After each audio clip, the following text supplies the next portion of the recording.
Hello, this is Storybooks channel. New videos are posted every day. Subscribe and click the bell. Hand. The gun sat down. Hooked. You hold your hand steady. Shot? No, it doesn't work. No matter how hard Thomas tried to pull the trigger, Cindy couldn't. She dreaded the thought of the bullet flying out of the barrel. She'd see it flying, tearing the target to shreds. Clearly, this shooting gallery had not injured anyone, but Cindy could not shoot. Thomas, a candidate master of sports in bench rest shooting, did not understand how one could be so afraid of the sound of a shot. It was impossible to see a bullet flying. It was useless. Cindy couldn't bring herself to pull the trigger and was angry at her husband for the idiotic idea of teaching her. She's a designer in a furniture factory, an office mouse. Why would she want to do that? Thomas couldn't answer that. Just thought he might have to. What doesn't happen in life? Attempts to drag his wife to shooting galleries sometimes succeeded, but Thomas could never get her to shoot. So today, after much persuasion, she came. And then stupor, panic, and then fainted. That's never happened before. Cindy fainting wasn't exactly frightening, more of a surprise. There was no tendency to faint at nothing. Constant arguments with Thomas over his obsession with teaching her to shoot could not be considered a provoking factor. Yeah, she couldn't shoot. I was scared, but I'd never fainted before. There was another scandal at home because of the fainting. Cindy Wendy's mother accused her son-in-law that he and his donkey stubbornness brought her daughter to a nervous breakdown. He thinks he's an athlete. You'd better think about feeding your family. Your sports club is dying. No salary for the second month. How long can we feed you? How did you get into this mess? Talented sports star, the gym teacher has brought his wife to the field by tomorrow. Stop by the nurse's station. Kelly will give you a clue. Thomas insisted we should see a doctor. Cindy assured that with every nonsense on hospitals, Nina run all. After arriving at work, Cindy went to the nurse's station with Nurse Kelly. They had been friends since childhood, since high school. Doing homework together in the summer, avoided going to the river in the winter, spent all day skiing in the woods. Falling in love together and crying over unrequited love together. Even Thomas Cindy was introduced to Kelly. One day, another suitor invited Kelly to a club. But here's the thing. Thomas' friend came from training camp and asked me to go with him. I didn't feel comfortable saying no. Why don't you bring your girlfriend? Well, Thomas, isn't that a shame? Kelly started calling Cindy. Phone's disconnected. Maybe she's in class. But Cindy didn't answer after an hour or two. What's it like when you need someone in a hurry? Can't find her. I'm sure she forgot to charge her phone or even left it somewhere. Kelly rushed Cindy home. Wendy was home alone. What are you doing here? Did Cindy happen to show up already? Wait, no. I've got a lot of things to do. I'll leave her a note. Just don't forget and tell her I'm expecting her at the club. Cindy wrote, "Come to Kalina, there will be an extra date." Kelly's handwriting was illegible and Cindy read bald. The bow outside the club stood Kelly with two young men. Which of them Kelly, understandably, was immediately too hostile. She held him under her arm. The other was a tall, thin, good-looking, but not at all bald guy. Sitting at a table, Cindy waited for the one Kelly wanted her to meet to arrive. She leaned over to Kelly and whispered, "Where's the bald guy?" "What bald guy?" Kelly's eyes popped out. "Well, you wrote bald guy, and I wrote extra. He's sitting there staring at you." God, it's embarrassing because the guy came over to meet her. And she's been there all night, waiting for him. Kelly and her boyfriends didn't work out. And Cindy and Thomas had an affair. Now Cindy goes to her old girlfriend's house and complains to Kelly. "It's weirdly dizzy, and my brother's never been dizzy before." I'll tell you what, girlfriend. Every woman is when she's not. Happens the first time. What are you implying? Cindy wondered. Do I have to run to the drugstore to get a test? You can, but it's clear enough. Thomas was delighted to hear that she was pregnant. Wendy was horrified. Not only does she have to put up with a deadbeat son-in-law, but now there's gonna be a baby in the house. And she has a job from morning till night. Useless students with diplomas, papers, squabbles in the department, unfinished articles. After After all, she's entitled to at least some peace. In the house, Wendy grumbled, scandalized, told her friends and colleagues what an unbearable life her children had made her, but realized that Cindy and her neputativoy husband to go nowhere, even rent an apartment cannot rent. The furniture factory is dying, the salary is miserable, and the son-in-law how much do not yell nothing in his sports club will not earn. The birth of a grandson Alex tried on the family for a while, but began endless sleepless nights, constant lack of money, and in 2 years the situation heated to the limit. Thomas at night unloaded trucks, moonlighted in a cab. He was exhausted, but the situation didn't change. Wendy kept saying that Thomas was a worthless husband who couldn't provide for his family. Better no husband than no husband at all. It became unbearable to live with Mom, and Thomas and Cindy decided to rent an apartment. They knew it would be hard, but there was no other option. No pets. So, against my own rules with the baby, I healed the floor, no scotch tape, no tearing wallpaper, no rearranging furniture. Sorry, we have a bathtub. The screen leaks. So no companies. I got a decent reputation here. Let's sign a contract. First and last month's rent, same as the last month. We didn't count on it. Let's hurry up and sign, Cindy whispered. I'm tired of that creepy woman. Let her go already. While Thomas signed the documents, Cindy went out on the balcony. The apartment wasn't much, but the view from the balcony was impressive. Endless meadows with sparse groves, and the river in the distance. All the way to the river would be built up with high-rise buildings. But no houses yet.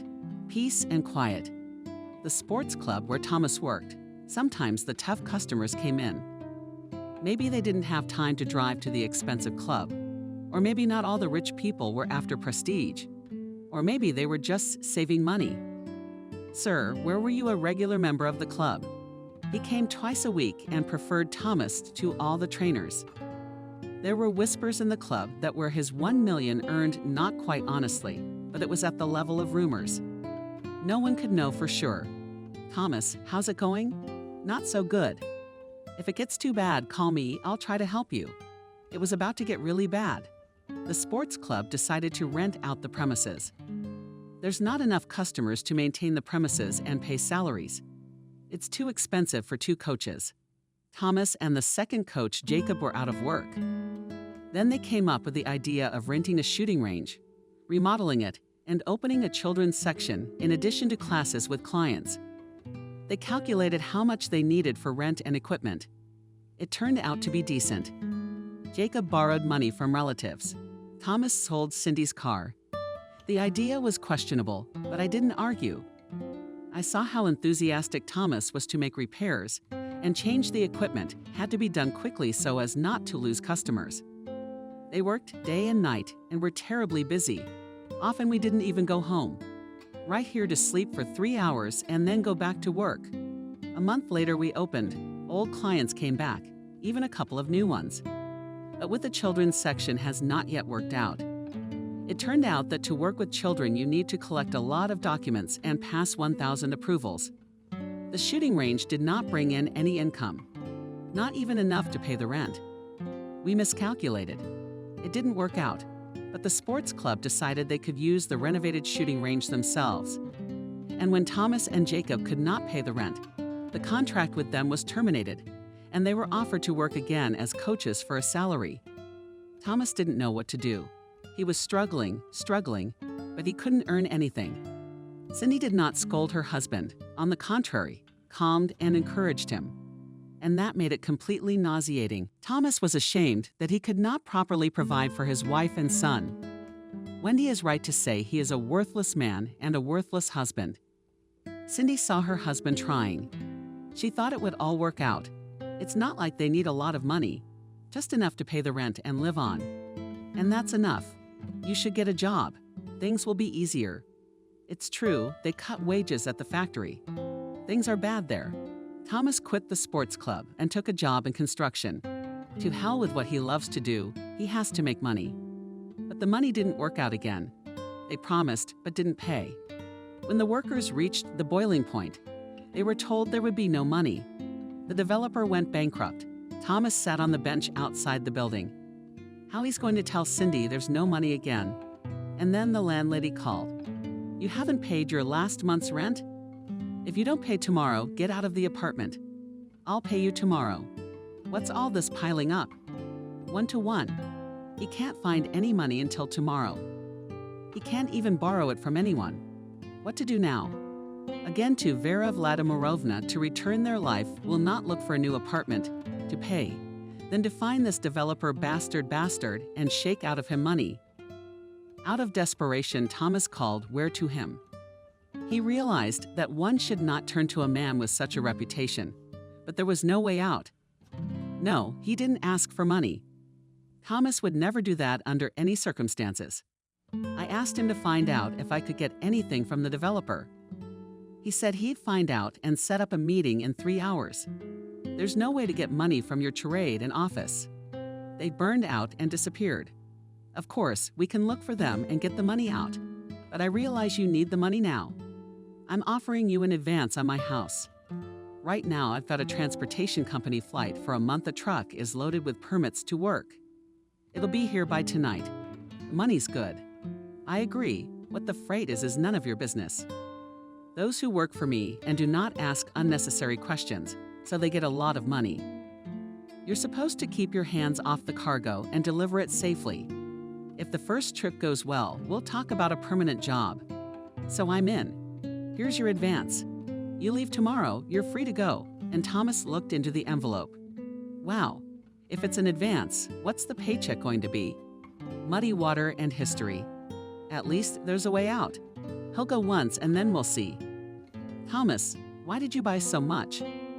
What is this, some kind of holiday? With what money? Cindy, I paid this month's rent and next month's. Here's the money to pay for kindergarten. I met my army buddy, he's got his own business. He hired me, paid me in advance. I've got to get the equipment to the different cities. I'm leaving tomorrow like tomorrow. For how long? Just a month, but it's very good money.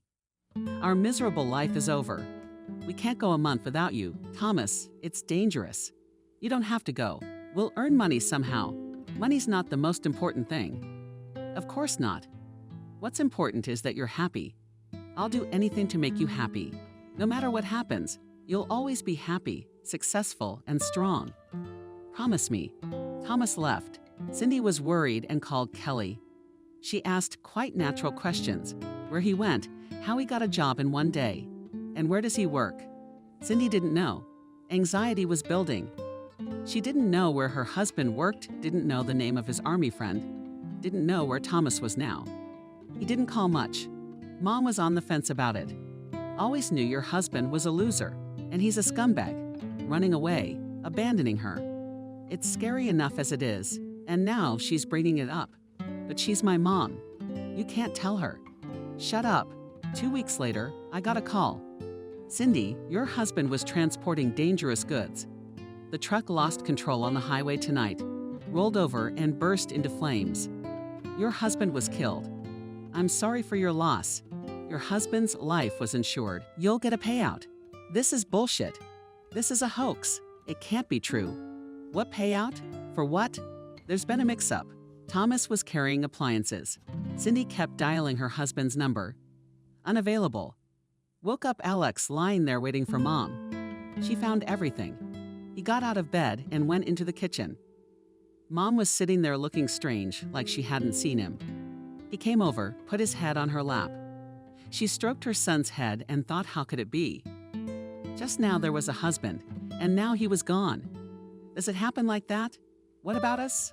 My God, my son, how can you live without your daddy? How am I going to live? Thomas was buried in a closed casket. You can't even say goodbye, probably because she never saw her husband dead. Cindy didn't think it was real, like it was staged, standing at the edge of the grave with her husband's portrait in her hands. She saw handfuls of earth being thrown on the coffin and couldn't believe that Thomas was there. After the funeral, Cindy couldn't cry, couldn't sleep. She didn't know what to say to Alex, who was waiting for Daddy, a longing for a life that had failed. There would be nothing more, no more love, no more happiness, only loneliness and pain. I took Alex to daycare and went to my husband's grave. Almost every day, at least for half an hour, sat, looked at the portrait, tried to tell Thomas how she lived. But it didn't work. Stupidly talking to the grave didn't make it any easier. Wendy felt guilty.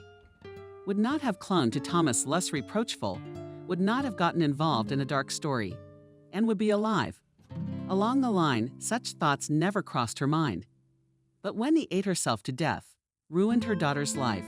She left Cindy on her own, tried to make it up to her, suggested her daughter move in with her. Why pay rent when you can barely afford to live? Cindy refused. Yeah, it's hard, but Mom works hard, and she and Alex would get in her way. Wendy has decided that her daughter doesn't want to forgive her. It happens. The two people closest to her didn't find the right words. One said the wrong thing. The other heard the wrong thing. It turned tragic. Wendy outlived her unloved son-in-law by a year. The guilt was unbearable. Her heart couldn't take the heart attack. How could it be? Why do all the dearest and most loved ones leave after Mom's funeral? Cindy was held in this world by Alex. If the defenseless little man hadn't been there, Cindy wouldn't have survived.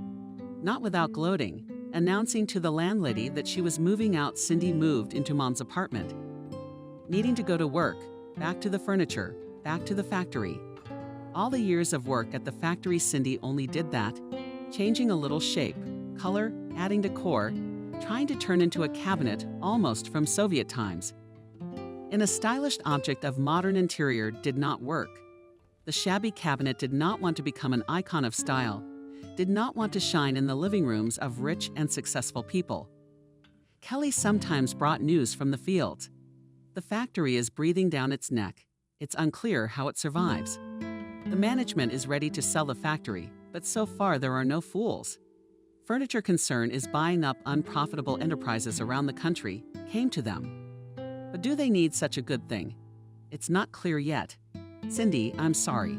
I was jealous. I've been thinking about you. Why is it so unfair? You have love, a family, a child.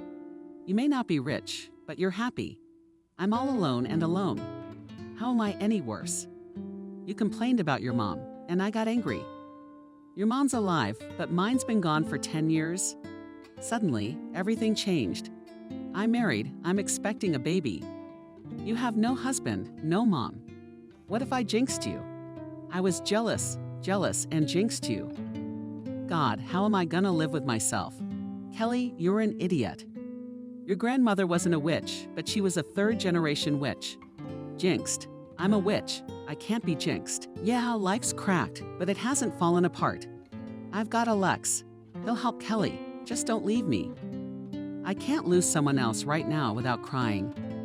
You can't. You have to give my Alex a bride. Here's the factory, shabby chassis bent. She doesn't have time for a designer. Nothing can save her cabinets. They don't need a designer, but you can't break the law. After maternity leave, they must return to the workplace. They did. There's still a job, but there's no job, no paycheck. Instead of the legendary cabinets tried to produce kitchen tables, racks, shelves. The products were cheap. Stores did not want to take such goods. Who would buy it? They were taken mainly by cottage owners and owners of roadside hotels. Vera Vladimirovna's colleagues suggested a way out of moneylessness and idleness. Our students are all golden youth. They have money, but they don't want to study. Their fathers pay for their education, but they can't even write a term paper. We'll send them to you. Of course, it's not a thesis, but you can earn a little money. You know they don't write their own papers and you accept them. And what do you suggest, child? Kick them out and leave the institute without money. Of course, we're all in favor of teaching standards with all our hearts, but we're always hungry. Now, Cindy had a lot of monotonous, uninteresting, poorly paid work. The only consolation was that she had enough time to work. She didn't drag her work home. She spent her evenings with her son. The factory slowly emptied out. Everyone who could find another job left. It was either the most loyal or the most desperate who had nowhere else to go. Cindy, like the anecdote, couldn't decide if she was the smart one or the pretty one. On the one hand, it's clear that there's no point in staying in the factory. On the other hand, where else can you write term papers and run around on your own during working hours? Labor discipline had not been controlled by anyone for a long time. Cindy tossed between the desire to find a new interesting, most importantly, a well-paid job, and the fear of losing what at least allows you to survive. While she was choosing between the crane and the tit, suddenly there was some movement in the factory. The management, whispering for fear of jinxing it, said that the concern Mebel has made at us sends an evaluation commission to the factory. If the factory becomes a part of the concern, there will be work, new equipment, financing. The commission worked fast and hard. The director of the factory clutched at his heart, justifying himself, saying, "I know things are bad, but not everything is lost." They explained to him how bad things were. The factory should not be saved, but rebuilt. "We're not sure we want to do that. Apparently, someone decided we should." A month later, they started rebuilding and repairing the shops. Truckloads of equipment and craftsmen were brought in. Old workers were trained on its installation, new ones were recruited.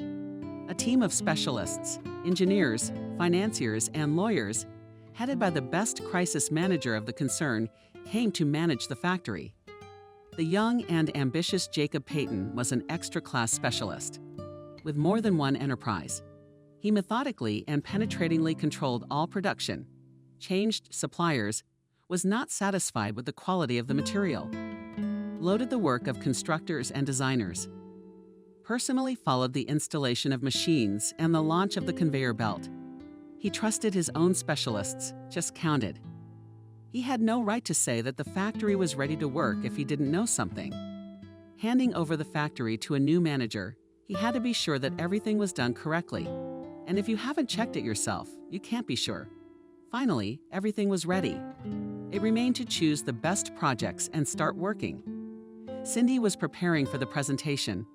There had been so much work in the last few months that she had even abandoned her coursework for a while. This was real, interesting work, not a testament to drawing on bedding in closets. She did her projects together with Andrew, the designer, and was sure that it was their project that would go into production. May not be modest and premature, but fair. She and Lesha are the best out of competition. Cindy had not been in such a high spirits for a long time, as if she was waiting for a holiday. In recent years, there were few reasons for joy at all. No job, no money, no husband, no love. The only happiness of my son Alex, nothing else good happened in his life. Now there was hope, if not for happiness, then at least for a stable job and salary.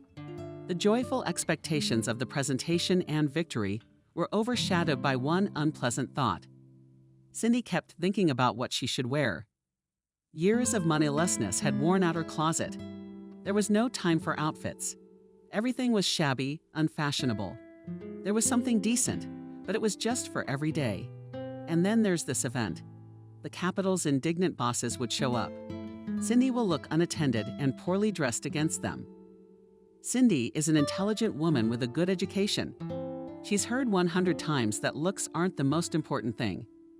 Even said so to someone herself. But with all the richness of her inner world, she wanted to look good. Even if she will make a sensation with her work, still meet by clothes. Who to complain to about her miserable life? Kelly, of course. That's what a friend is for, a place to come and cry. Kelly's marriage turned out to be more than just a brief fling. Arkady was a man of talent. What's a genius? He had an entrepreneurial streak. That's what he thought. Kelly had a daughter and got caught up in the baby, the household chores that could never be undone. Trying to survive on the child allowance, Kevin did not bring money to the house fountain of ideas, borrowed money, tried to start his own business every time different, but with the same result was sure that everyone owed him just for the fact that he honored the world with his presence, should give money, support his delusional ideas. In the extreme case, to give him a prestigious job. When the next idea turned out to be a failure, Arkady fell into a state of apathy. Gloomy Demon lay on the couch with hatred and squeamishness, pouring mud on those who did not appreciate his talent. Kelly also got it, as all his projects fell apart before they could begin. The state of gloomy dissatisfaction with the world became almost permanent. Kelly was tired of her husband's bile bouncing around, so problems abounded. She took her daughter, who was not even a year old yet, and ran away. When I was 2, I put earrings in daycare and went back to work. By then, the factory was just starting up. Kelly, what can I do? I have some money, but I have to buy him a suit for school in the fall. There's some hair dye left. You can help. Of course, it won't save him, but at least it's something. I'll come over tonight and ask for a manicure. I have a suit. I've hardly worn it. I put on a lot of weight and it didn't fit. I'll bring it over for you to try on. The suit fit perfectly. It was so good, Cindy felt like a classy businesswoman. True, the muzzle was pumped up, dull and tired. Well, we'll fix that. The home beauty parlor is up and running. Hair dye, face mask, nail polish. I went to the cottage this weekend. I had to move some furniture for Neil the movers. And suddenly I thought, we only need men for heavy lifting now. It's sad that it's happening to you. Why so melancholy? I've never seen you in such a mood before. You used to give up on men. Where are they, men? I've noticed all around are aunts. In the store, aunts. In the hospital, aunts. On the bus, aunts. Where are the men? Well, for example, in our factory. Right, or before 30, or after 50. Tell me, where do men spend their lives between youth and old age? Or are they kept at home from 35 to 45 by their wives, so they don't get stolen away? There are, of course, individual specimens, but it is too rare to be put in the Red Book. By the way, I've seen our chief, and I wouldn't have seen him again. He controls every project personally. He supervises everyone. Or is it just you from the beginning, Kelly? From the nurses stationed to him? What are you not? I'm waiting. He won't come. Oh, come on. It's okay. It's you and me. Nothing special. He's young, handsome, smart, and rich. What's in it for you? What joy. We're from different planets. That's just it. Kelly sighed wistfully. It's a shame there's no such thing on this planet, only poop. Before the presentation, Cindy was worried sick. Why Were You Born Now will fail with a bang, and everyone will think that another mediocrity decided to take a pretty face. Her hands were shaking. Her voice was trembling. I wanted to cower in a corner and keep my head down. Let Andrew do it alone. Andrew was worried too, but he tried to cheer Cindy up. You don't faint and miss the whole triumph. We still have to accept congratulations. She pulled herself together and went to present her brilliant work. And she went and presented it. I spent the next 2 days replaying my performance in my head. I said it wrong here. I should have answered differently here. But it went great. 2 projects, Andrew and Cindy, were accepted into production. Jacob personally congratulated the author and seemed to sincerely consider their work a success. And Toporov's Kelly, he's really good. A week later, Jacob called Cindy into his office and asked her to make sure that the production did not deviate from the project by a single step. You see, Cindy, I know the specifics. It's going to start now. It's more convenient. It's cheaper. There must be no changes in materials or fittings. I want the exact model that you and Andrew designed. And you know your design thoroughly. That's why you're in control. Before, Cindy didn't know that the designer had to control the production on the fittings, on the closet, and that's it. What's on the finish line is none of her business. If she'd shut up about it not being what she'd planned and demanded a redesign, she'd be sent to the design department, had to learn a new way of working, and liked it. The money was still tight, though. Designers' salaries are small. So Cindy started doing coursework again. Now she had to work at home at night. She was tired. She didn't get enough sleep, but she couldn't give up. I had to get Alex ready for school. Jacob sometimes came to the designers, interested in ideas and developments. He liked talking to Cindy. The girl has an out-of-the-box thinking, good taste, and her own view not only on her profession, but, as it seemed to him, on life. Jacob was not too interested in the personal lives of his employees, but he looked into Cindy's personal file. He knew that she was a widow and raising her son alone. Cindy, you look tired. Let's go for a coffee. Cindy was taken aback.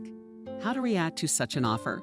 It seemed sincere and without a catch, but he has no one to agree to coffee with. And what if he does not expect to agree to refuse? It must be unseemly to refuse a superior. Never had Cindy been in such a situation. Seeing the confusion on her face, Jacob smiled. "Come on, let's go talk about the new line of sofas.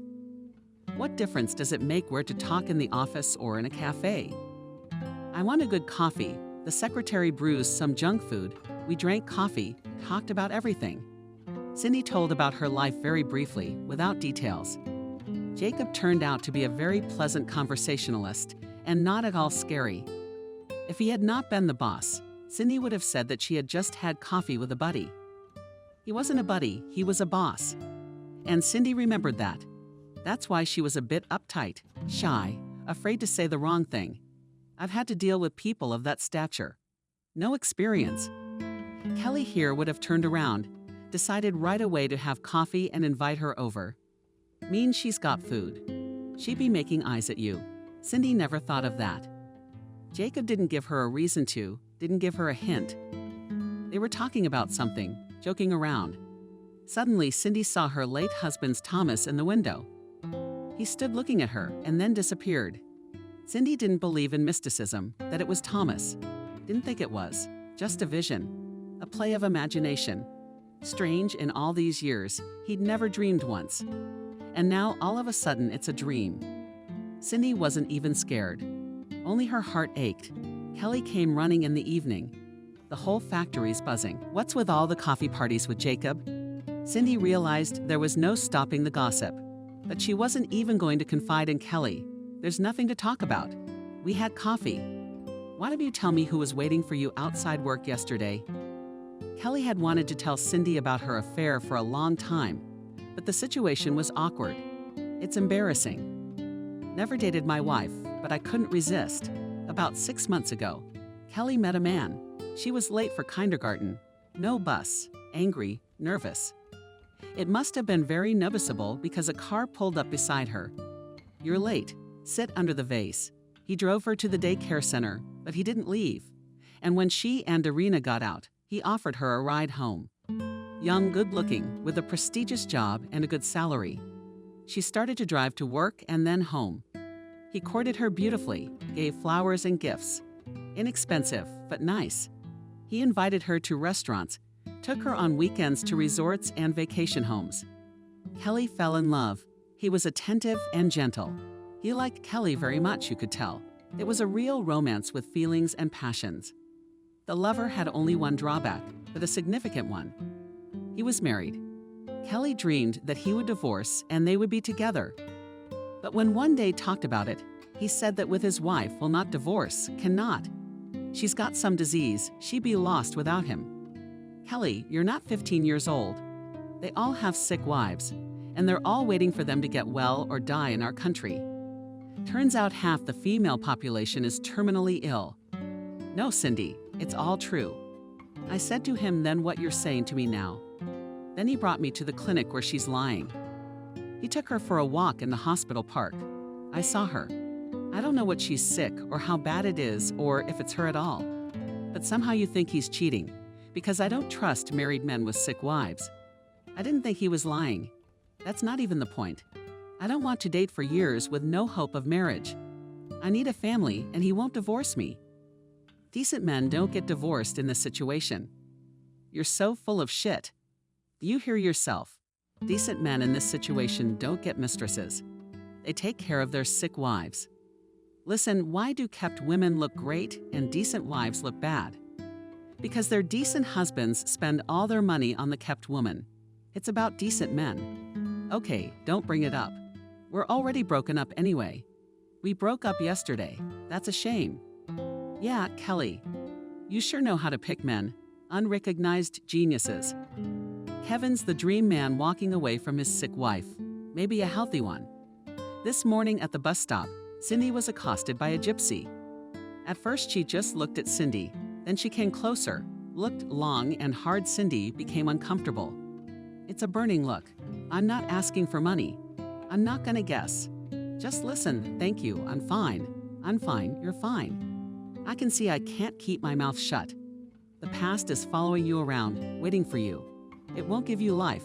Prepare yourself for a serious challenge. There's a man who won't let you go. A man close to you. Trouble will be everything. I don't know anything else. The gypsy woman turned and walked away. What past? How can the past wait? A close man ahead. Where would he come from? A tale of trial. Trouble. This is crazy. What did she want?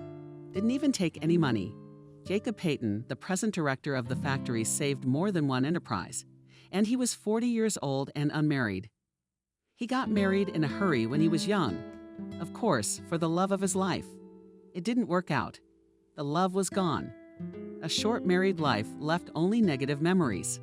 So much so that he didn't dare to marry again. And the job didn't lend itself to it.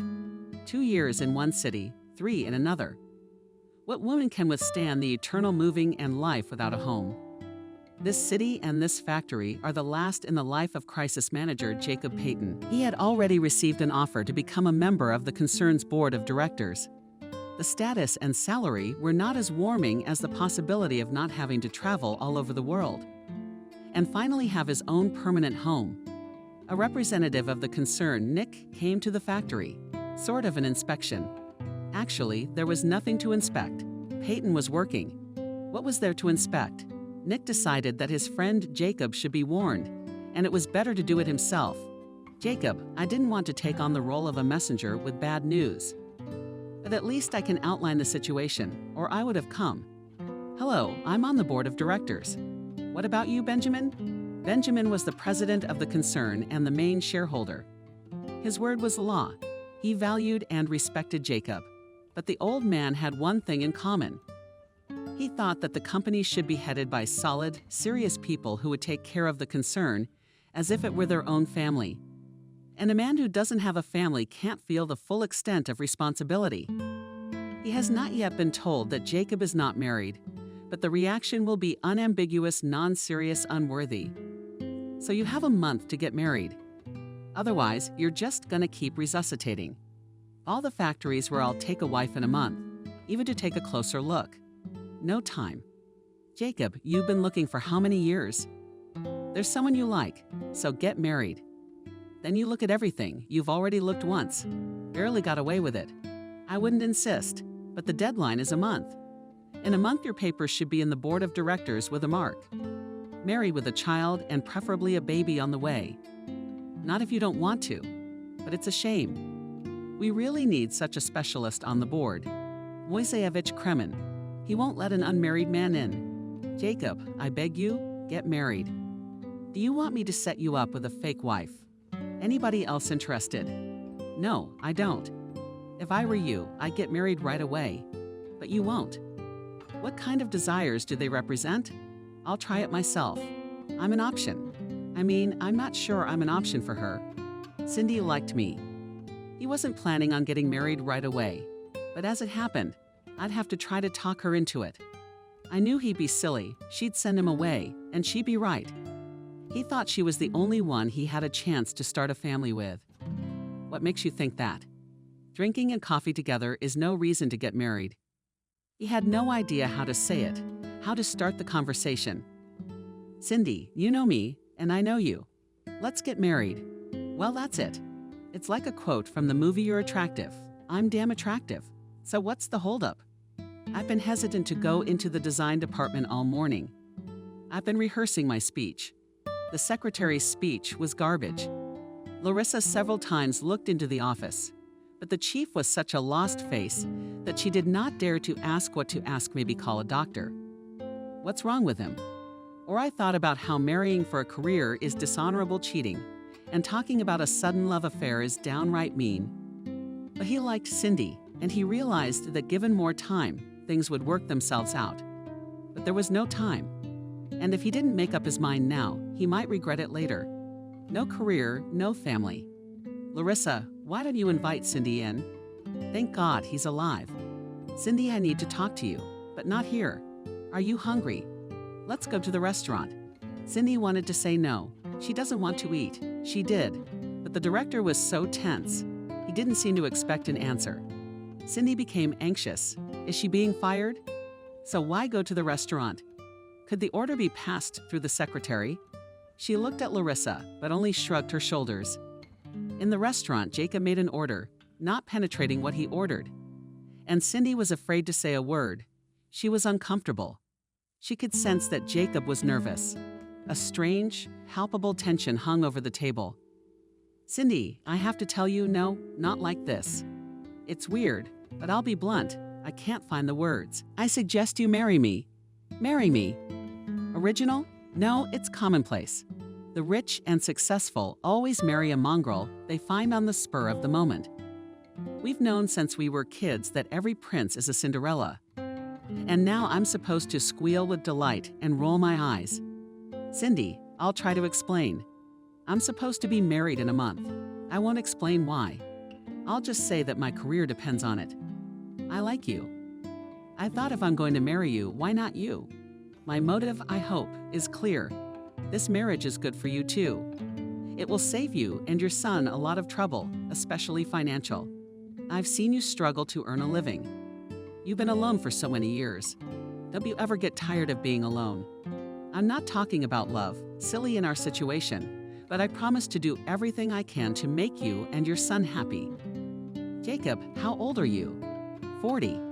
"I'm 32. That's 8 years apart. You think that such a difference allows you to consider yourself mature, wise, and calculating, and me a naive fool who will ruin her life, if you remember with a carrot. You are fundamentally wrong. I'm not going to ruin your life, but I can make it more comfortable and remove some problems. Do you like writing term papers at night? I don't know. I haven't thought about it. No, I guess not. But the category of don't like is not for me. I just have to. Why do you have such a problem? How many do you have?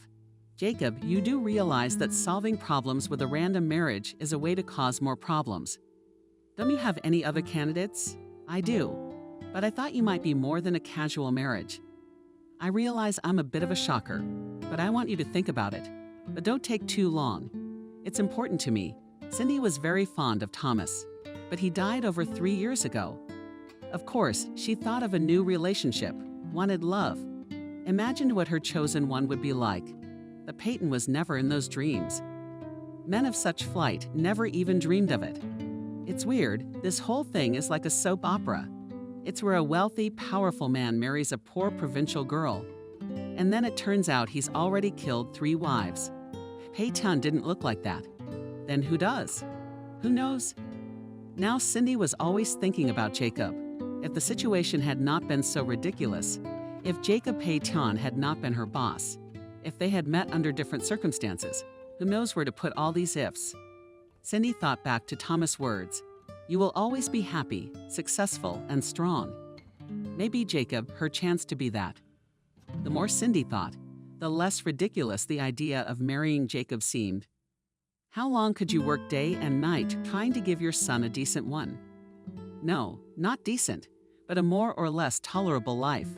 If, as psychologists advise, you write a list of pros and cons of marrying Jacob Peyton, the pros column will not fit on the page under the cons column. There will be 2 items. 1, I don't know him. 2, what about love? But so far, love hasn't happened in Cindy's life, and there's a good chance it never will. In 15 years, Alex will grow up and she'll be alone. That's when she'll weep for her unfulfilled feminine destiny. Can you imagine what life would be like if she married Jacob to regret that she missed the only chance to be happy? People are good at making excuses for their failures.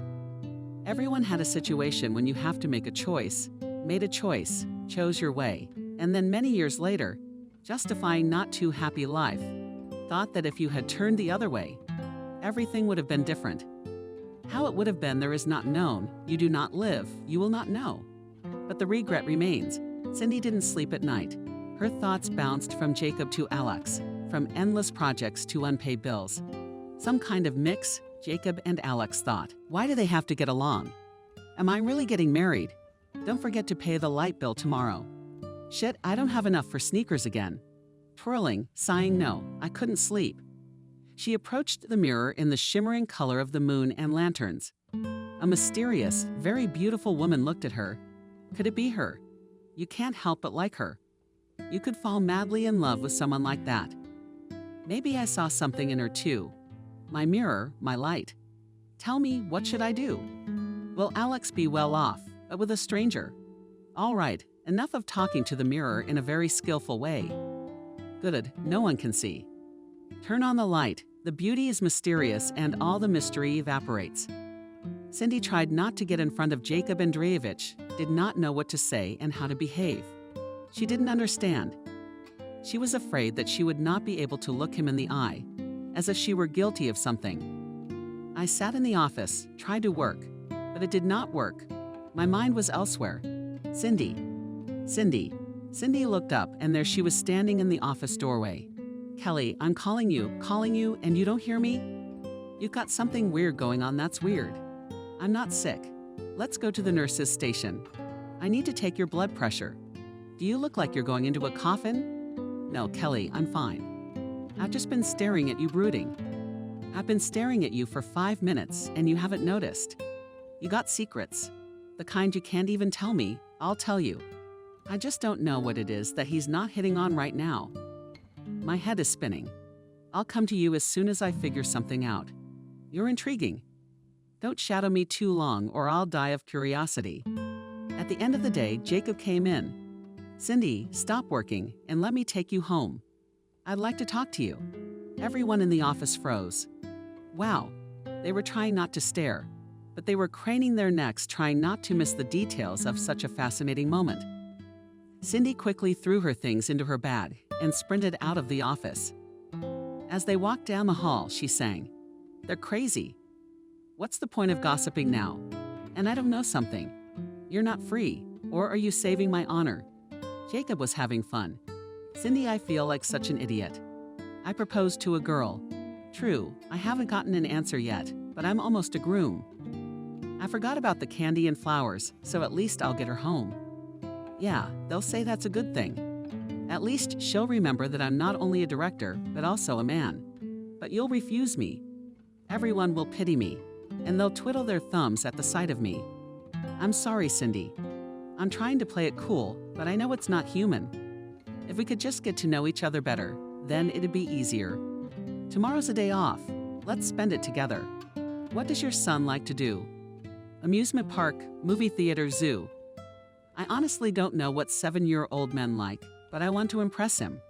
All right, let's give it a shot. Maybe there's nothing more to talk about until tomorrow, Jacob. I was worried about the kids. He didn't have any other kids. He didn't really notice. How do you deal with a 7-year-old? You had no idea what to talk to him about. I didn't know.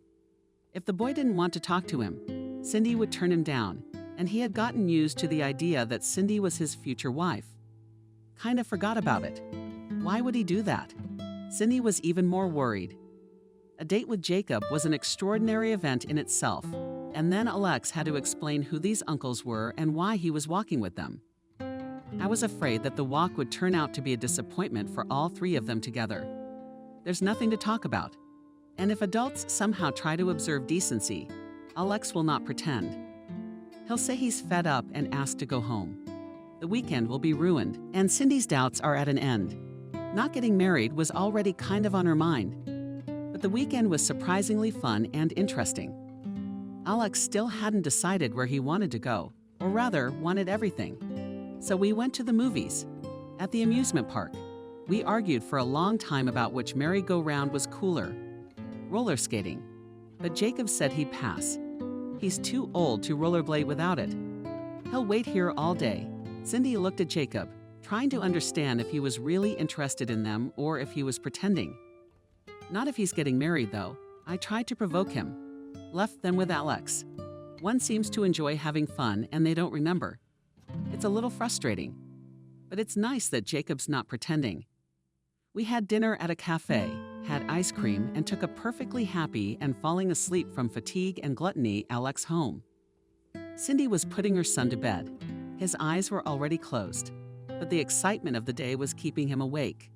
Mom, is Uncle Jacob still coming? I don't know. We'll see. It would be a pity if you didn't come with him. I wonder. Sleep, honey, maybe he will come. Alex fell asleep. Cindy couldn't sleep. So many impressions, not from the rides, of course. It was the socializing. It had been a long time since Cindy had been around. So easy and interesting, and with a stranger, in general, a person. I went out on the balcony and suddenly I saw Jacob on the bench outside. He wasn't looking at the windows, just sitting there thinking about something. He hadn't left. Cindy came out of the driveway. Jacob. Jacob, if it's okay, just Jacob. Jacob, you. Why didn't you leave? I just wanted to sit here. You know, Cindy, I realized today that my strange, unreasonable desire to marry you. It's no accident. Remember I said I should get married? I like you. So why not you? Cindy, I'm going to propose to you again, but for a different reason. I want you to be my wife. Don't answer yet. I'm already sure. Do you need time? Alex is yours. I'm just in love. I want a son like that. I'll be a good father to him, if he doesn't mind. Kelly has a deadly grudge against Cindy. Everyone at the factory knows Cindy's having an affair with the director. She's the best friend. Not a clue. Who would do such a thing? It's a spitting image. It's sneaky, but the quiet one didn't say a word. How could you not tell me? I mean, it's a pig's ass. Such a life-changing experience, and I'm left out, or you don't have friends like me anymore. You could have just said, Kelly, not a friend. You told me more about Jacob from another planet. You're on another planet now, too, and you're gonna be friends with your alien friends. Kelly, what are you talking about? Cindy hugged her friend. I didn't tell you because I don't know what to say. We're not having an affair. You're insulting me. I can't even explain what we're having. He wants to marry me. But it's not about feelings or romance. It's some kind of mutual aid agreement. I can't explain it. I can't even understand it. So tell me everything in detail and we'll figure it out together. I know you'll make a tragedy out of nothing. You're smart, of course, but you're no expert. I'm not a professor either, but I have more experience, and I've been in more trouble. Go ahead, I'm ready. You don't have to be so choosy, you can just spit it out. Cindy was telling me a long story of a strange relationship with Jacob, talking as if she was trying to gauge what it looked like from the outside. Kelly listened and didn't understand what was so unusual about it. Judging by Jacob's story, really liked Cindy. There was nothing strange about it. Cindy is smart and beautiful. It just so happens he didn't have time to woo and take the charm. It could have been a beautiful love story, but it turned out ugly with a marriage of convenience. Cindy, I get it. You can't marry without love. Jacob, he's leaving. Will you stay? You'll marry out of boredom and loneliness. I don't think you're gonna compare all men to Jacob for love. And no one can reach him. So you can't do it out of convenience. Desperation does. Or maybe you should just fall in love with Jacob and you won't have any problems.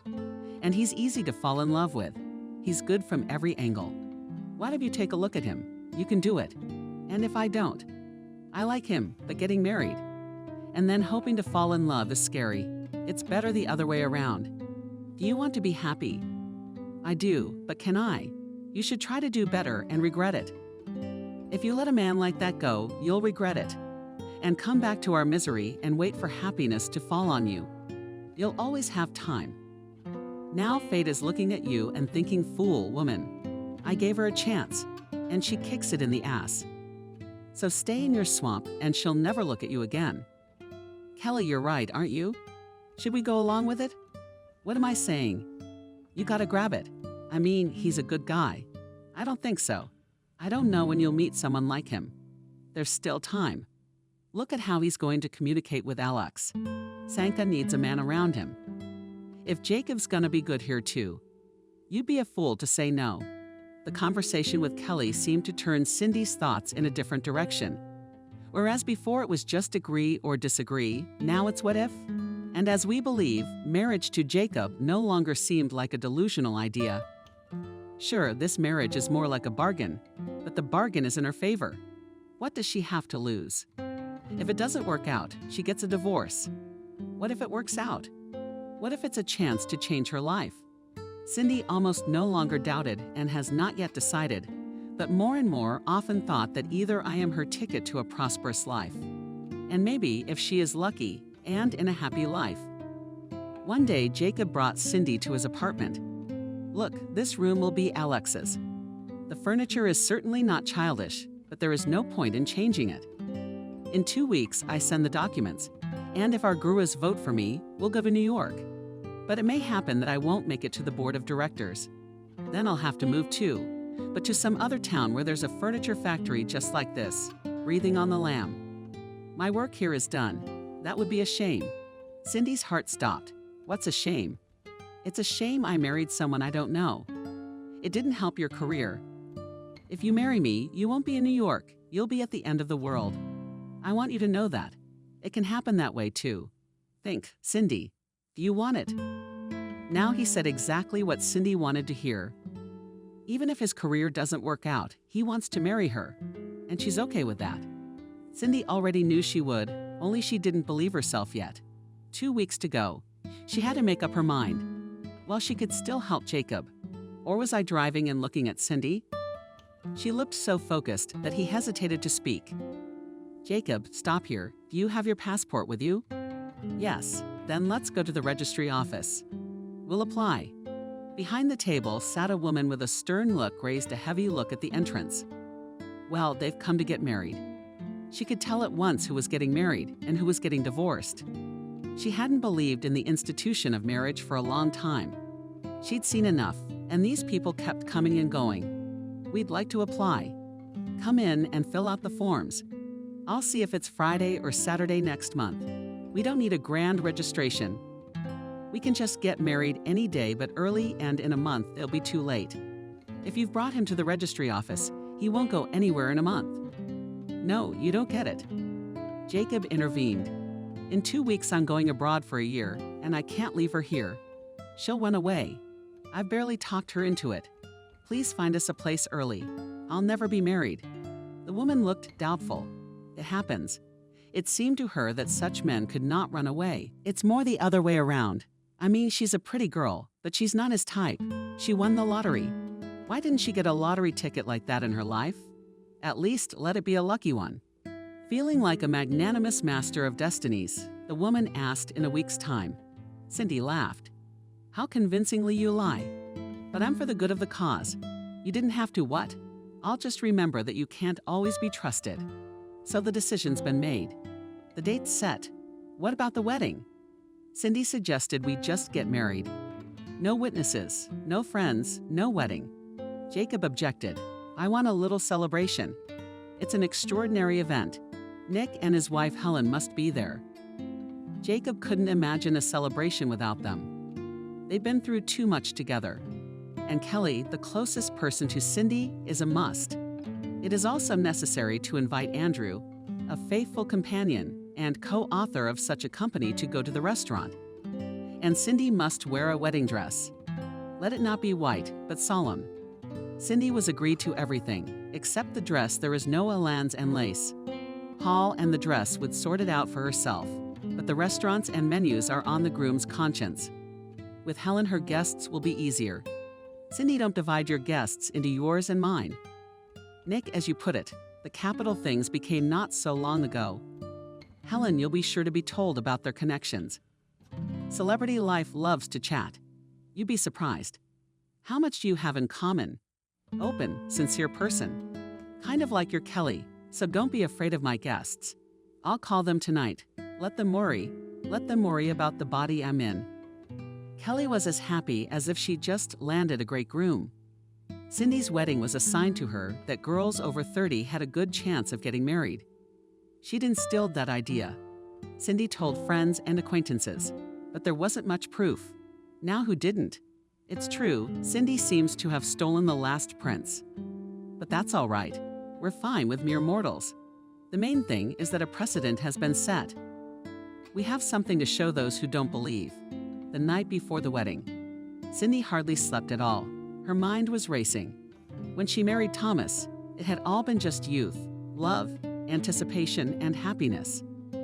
Now she was drastically changing her life, and not just her own. Into this new life she was leading Alex. Would he be happy there? It was unsettling. Kelly was eager to come in the morning and get the bride ready for the registry office. Cindy didn't want to go through all those antiquated rituals. I can't put on my own dress. I'll meet you at the registry office. Kelly and Andrew were waiting for them at the Zakos. Nick hadn't flown in yet, they'd come straight to the restaurant. Cindy came out of the car in a gray pearl dress. The style was like Audrey Hepburn in the movie Roman Holiday. Favor figure allowed next to elegant Jacob in a dark gray suit. Behind them, an incredible miracle in a plaid suit with a bow tie. Alex Kelly was stunned. What a beauty! Pure Hollywood. So a tear came through. Nick was greeted with flowers at the entrance to the restaurant. Average height, average and well-fed. Yes, frankly, an average-looking man. And next to him, a woman of incredible beauty. Either a screen star or an international model. Turns out she's a housewife with 3 kids, but Cindy found that out later. Congratulations, shouts of Gorko. They toasted to the happiness of the young people. Everyone was happy except Cindy. She was suddenly jammed. She looked at the gorgeous Helen Nick and realized she'd never be like her. And Jacob needed a wife like that. It's in the line by status. All the time it seemed that Nick looked evaluating, and it was unclear whether he liked what he saw. A longing was growing. She'd done it all for nothing. She wouldn't fit in with Jacob's circle of friends. She was the wrong bird. Helen seemed to realize what was happening to Cindy. She approached Jacob. Move over, fiancé. Sat down next to Cindy, waved at Kelly. Come here. Boys, go to the bar. Have a drink. The boys would have been better off drinking at the table. But if Helen says we should. Cindy, I'm so glad Jacob met you. I was afraid he'd fall for some cheek like his ex-wife again. He's always surrounded by greedy, stupid bitches. He needs his family. We've been closer than family for 100 years, but we're not his family. Helen and Nick, 2 panelist students from Novosibirsk, set out to conquer the capital. Barely enough money to rent a room in a communal apartment. And not always. They were kicked out of one, moved into another, and worked wherever they could. And then Helen got pregnant. Nick ran his projects all over New York. Some of them looked interested. More often he was shunned. But he wouldn't give up. He had a family to feed. That's when he met Jacob, a loner genius like him. They probably would have made it on their own, but the 2 of them were an unstoppable force. They knocked down walls with their foreheads. A few years later, when Nick already had 2 children, the friends were firmly on their feet. Throwing around the communal room was a thing of the past when Helen gave birth to their 3rd child. Nick began to build a country house for a large family, cramped in a Moscow apartment. They wanted space. Now the family lived in the country. In the city apartment lived the eldest son, a student. And Nick sometimes stayed overnight. When to go out of town, there was no more strength. Our men work hard and hard. Only mine has someone for whom he knows he's waited for and loved. And yours, for all his outward confidence and well-being, will soon begin to howl with loneliness and longing. Of course we're happy, we'll help and we'll listen. But that's not it. He, if he met a girl, came to us, wanted us to appreciate, said yes, a good girl. And we couldn't say it face to face. We just said something like, she's beautiful. You know better. When Jacob called and said he was getting married, Nick got upset. He doesn't want to introduce us, so we don't talk him out of it. I thought Jacob had already made up his mind. And this time he doesn't need counselors. I understand your doubts. We're all new to you. You don't know us. And Jacob, for that matter, neither. But I can feel him. He believes that happiness is possible for him too. It'll be hard for you. It'll take some getting used to. But if you trust him, you'll make it work. I know it will. Ooh, you're talking like a psychic. I feel it. I know it. I just really want Jacob to be happy. He was a good guy, and for all his ineptitude at picking out women, I think he was right this time. Lucky, finally. Kelly had tears in her eyes. She wanted her friend to be happy. And Jacob seemed like a good man, even if he was a boss. What about Helen? Good girl. She said it all so well. She's got it all laid out. Cindy seems to have calmed down. Helen's cheerful Cindy is really relieved. Helen pinpointed the cause of her anxiety. An amazing woman, so beautiful and so wise. I wanted to be alone and think about what I just heard. I'm going to stand on the terrace. Until the men returned, on the terrace of the restaurant stood trees and rollers, quietly running water. Fountains in the corners burned lanterns. It was beautiful, quiet, and peaceful. Cindy walked over to the railing, looking out over the dark park with its sacred paths. Couples strolled along one and children raced on scooters along the next. Not far from the terrace in the shade of a tree stood a man, Cindy. He seemed to be looking directly at her. She couldn't see it. It was dark, but it was as if she could feel the man's gaze. The man stepped out onto the path and stood under the streetlight. Cindy froze. Her heart shivered. Thomas was looking at her. How could it be? A coincidence? Just a resemblance? Cindy was frightened. She remembered that she'd thought she'd seen Thomas once before. But why was it today, on her wedding day, that guilt was planting the vision? So she didn't blame Thomas for anything. She loved him and would always remember him and miss him. Cindy Kelly came out on the terrace. Come on, the groom's pining. Kelly, I just saw Thomas. He was standing there, overexcited about the event, so he dreamed it. Don't tell Jacob about it. He'll get upset. He'll think you can't forget Thomas, or something's wrong. If you see your dead husband, forget about the past. You can't go back. You have a different life now.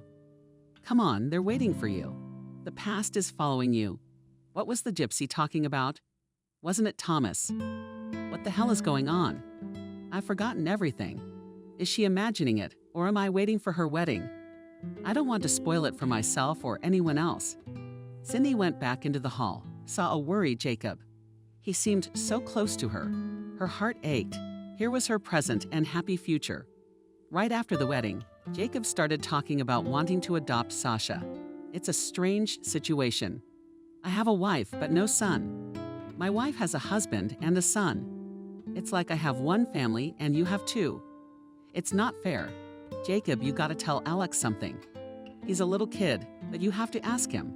I already did. And the young man gave me an ultimatum. Never to call him Shurik.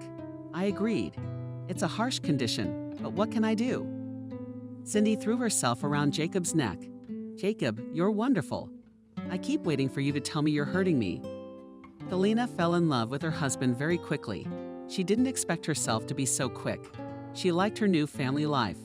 She was no longer afraid of change. What's there to be afraid of? Jacob was around. The board of directors, headed by the all-powerful Benjamin, voted unanimously and waited for Jacob to hand over the deed. A new director was sent to the factory, and Jacob was working late into the night. Cindy tried to pass by his office more often at the factory. She'd see her husband through the glass and smile happily. She liked to make the house cozy, to meet her husband from work, to cook some incredible dinners. True, Jacob was sometimes unable to appreciate almost falling asleep at the table. There was not much free time, but Jacob was eager to go home to Cindy and Alex. Or I long dreamed of home and family, longed, envied Nick and Helen, and thought that such happiness would not happen to him. I tried not to think about my first family. It made him sick. Hunting wealthy men had convinced him that there was no love in this world. Such a family, which Jacob imagined, none of his few girls did not need. He didn't want much, a comfortable home. A loving wife wanted to be waited for, bored, to be squealed at by his children.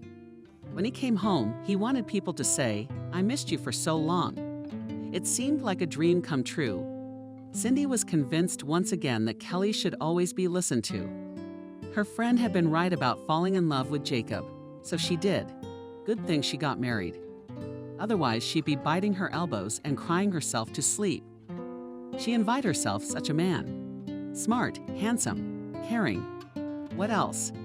Most importantly, loving and cherished. Cindy had almost forgotten that she and Jacob were not a couple. When such thoughts returned, she chased them away. As long as there was happiness to be had, there would be happiness to be had. Even if New York didn't suit her, it would be enough. She said that, but she didn't believe herself. No, it won't be like that. She and Jacob would be together forever. They were getting ready to arrive. So Alex wouldn't languish in the apartment, where every day more and more boxes and less things took him for 2 weeks in a country children's camp. Cindy quit her job. There's plenty to do before she leaves, and quitting will still have to be done. So pulling Kelly left and reread in the spirit. Who were you leaving us for, but you were happy for your friend? Cindy stood in the store near the window display and could not decide what to buy. She looked up from the window and saw a man walking fast in the window opposite. Again, she thought it was Thomas. She sprinted out of the store. A man flashed far ahead. Cindy ran. She saw him enter the hotel as she flew into the lobby. That one was empty. Only a party stood behind the counter.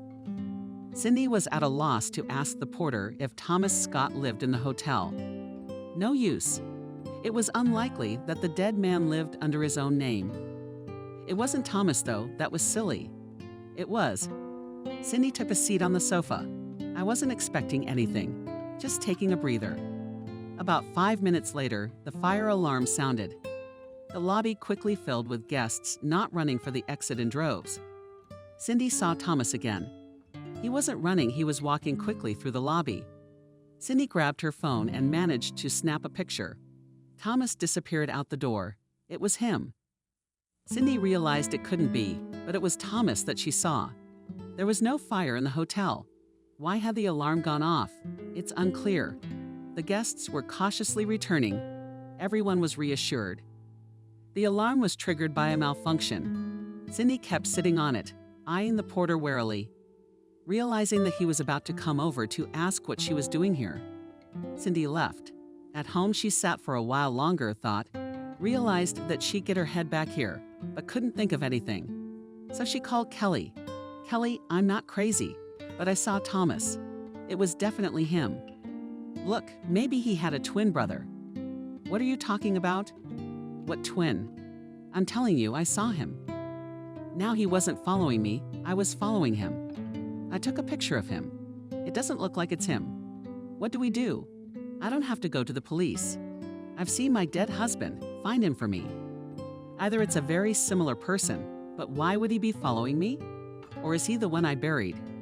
Kelly had never noticed Cindy's overly suspicious persecution mania. She didn't suffer from that either. Something strange was going on. What surprised Kelly the most was that Cindy was quite calm about it. If it had happened to her, with Kelly, hysteria would have been assured, and all the police in town would already be catching the ghost of her husband. Cindy Andrew has a friend. He's a detective. I'll ask him to meet you. I'll call you back. Despite her agitated state, Cindy managed to notice the phrases Andrew has a friend. I'll ask him. What would that mean? Kelly and Lesha had never been close. Kelly, did Andrew frown? Okay, we'll deal with that later. Right now, I'd like to see the detective. The detective turned out to be a 50-something overweight guy with a tired face. Cindy had imagined private detectives a little differently. She thought they should be young and energetic.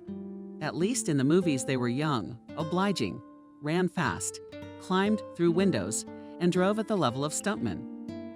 Any vehicle from a scooter to an airplane. But Andrew assured me it was an uncle who introduced himself as Frank. Frank, an ex-special ops cop, spent a long time comparing Thomas' photo to the cell phone photo. Well, it looks like they're twins. You say the husband was killed in an accident. Did you identify the body? Yeah, they called me, but he was burned. And I was really scared. I didn't look closely. They showed me a cross and a ring. They were on Thomas when he left. Was there an investigation? No, there wasn't. An accident, something in the back of the truck caught fire.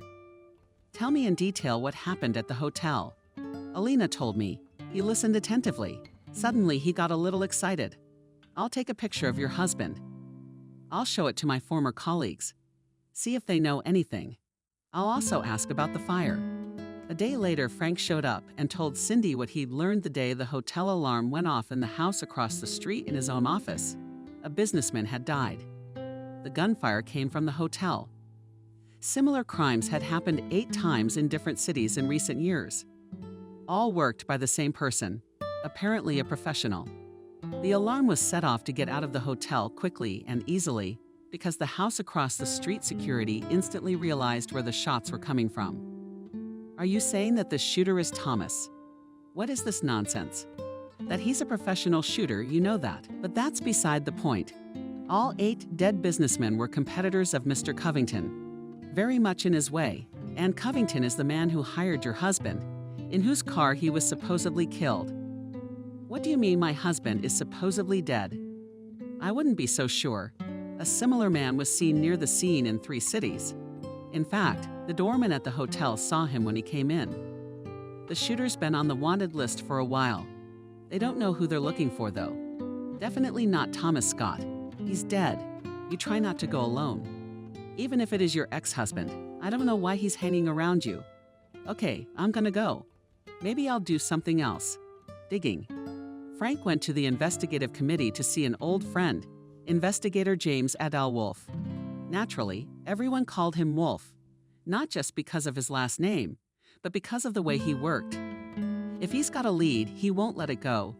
If he's hooked, he can't pull it off with a dead grip. He's been tracking the shooter for years. He preferred to cooperate with private detectives, those with less discretion to their superiors. They're often useful. My friend Fadia, you decided to withhold evidence from me. Why didn't you tell me your client was in Depardieu's hotel? You described her very well. Beautiful, nervous, like Cindy Payton you work for. Girl's got a lot of nerve. There's a good chance the shooter is her late husband. We didn't consider that. What do you take from a dead man? But we knew the shooter was taking out Mr. Covington's enemies. Where? It was like living in the 90s.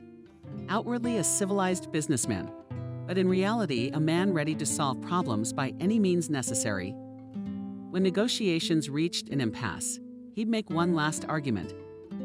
All those businessmen had either crossed the road or did not want to give up their business. But he had nothing to show for it. Clean as an angel. Now a crystal clear businessman, philanthropist, decided to go to the parliament. But on this path there are serious obstacles. The shooter, a witness to a crime, cannot be left alive. Sergei believed that we're now ordered the shooter. And here he'll probably try to take out Covington first.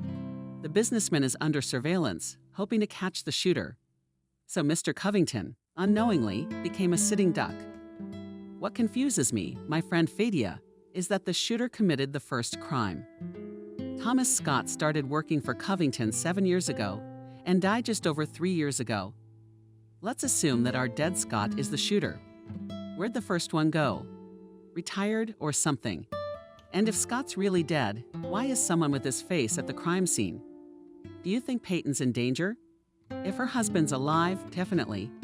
She's already stirring up activity, going to a detective, telling everyone she saw him. He doesn't need witnesses. It's just odd that he let himself be seen in an unprofessional manner. It's like you've been watching the girl all day and you're coming for her. Where are we going? We'll see where our ghost shows up first. Cindy and Jacob were almost ready to move in. Just a few little things left to do. The truck's coming in a week to load all the boxes. They'll pick up Alex from camp and head to New York. Jacob was in a big hurry to get things done. He'd come home late, and they wouldn't even have time to talk.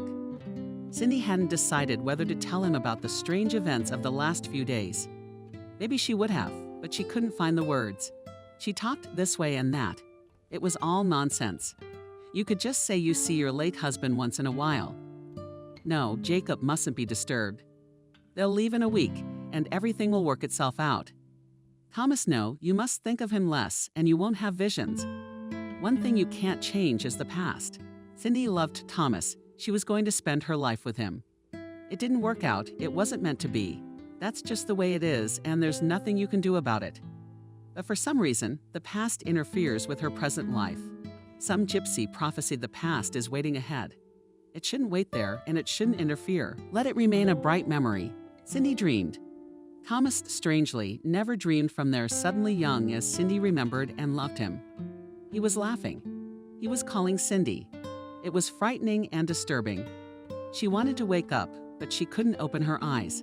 She had no strength. A scary black gypsy woman was reaching out from Cindy and whispering past deeds. The trouble clouded over with some kind of nasty, nasty sound. Cindy didn't realize it was snapping out of a dark dream. Cindy realized that someone was insistently ringing the doorbell. The dream wouldn't let go. With a heavy head, Cindy wandered to the door. Who is it? Cindy Scott. Delivery. Apparently not fully awake, because she wasn't surprised to be called by her first husband's last name.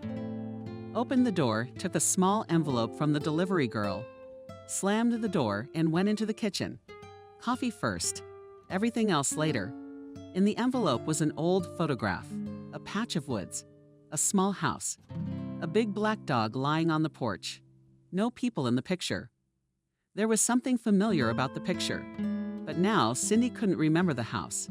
She'd seen it, or this picture. At the bottom of the envelope was a key, an ordinary key, hundreds of them. So why had she been sent this? Cindy sipped her coffee and thought about what she could make for dinner. Jacob would be late again. Tired, exhausted. I can't wait to move in. There'd be rationing, at least they'd get to spend evenings together. She missed Jacob. She wanted to be near him and miss Alex. The second week at camp, it was like someone clicked in her head. Why Scott? Why had the package come in her ex-husband's name?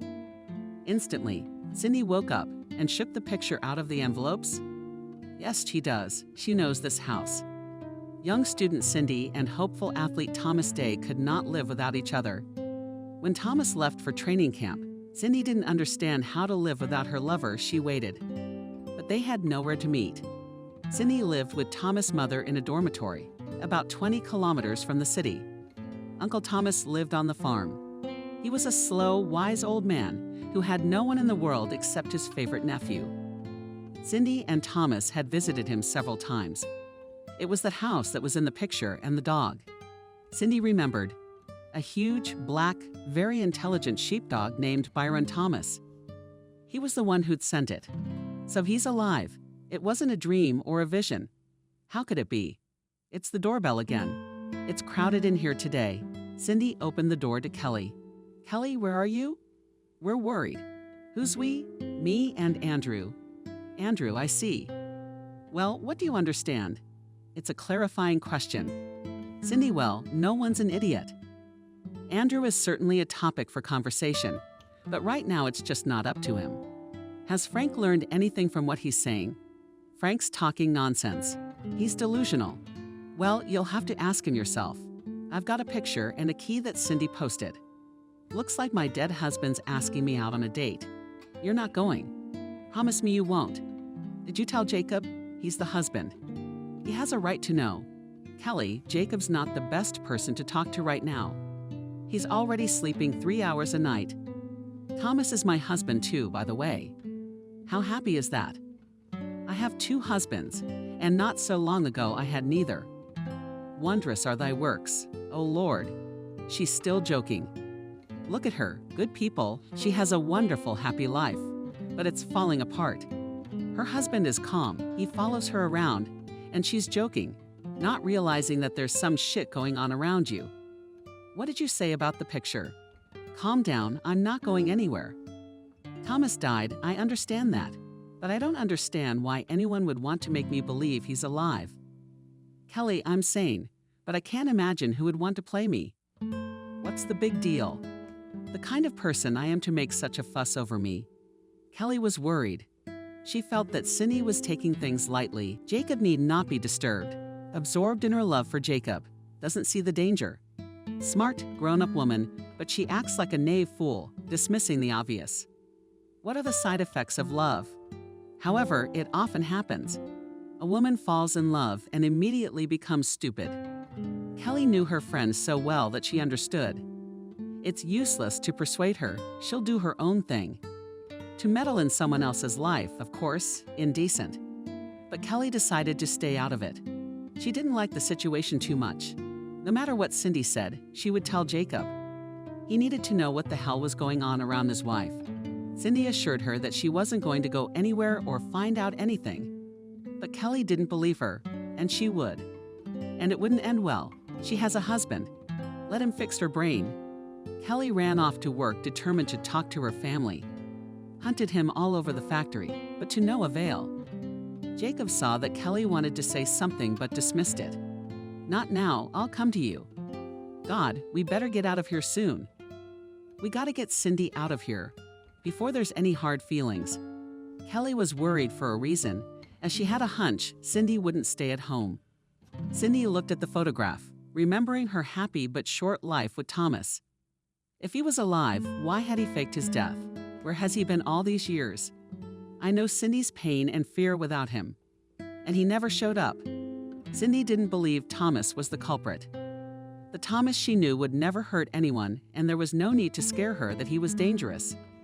No one knows him better than Cindy. Why was she sent that picture? There must be something in the house that explains what happened. What's there to guess? We should go and see it. No more secrets. The thought of calling Jacob or Kelly crossed her mind. But Cindy dismissed it. Jacob wouldn't know where she was going. And Kelly would panic. It's not a long drive. She'd be back by tonight. The city's police force was in emergency mode. A future MP and now a powerful Covington businessman was killed. In fact, he was wounded, but to the public he was dead. Investigator Adal Wolf was perplexed. Incredible luck on this ghoul's part, where his shooter had never missed before.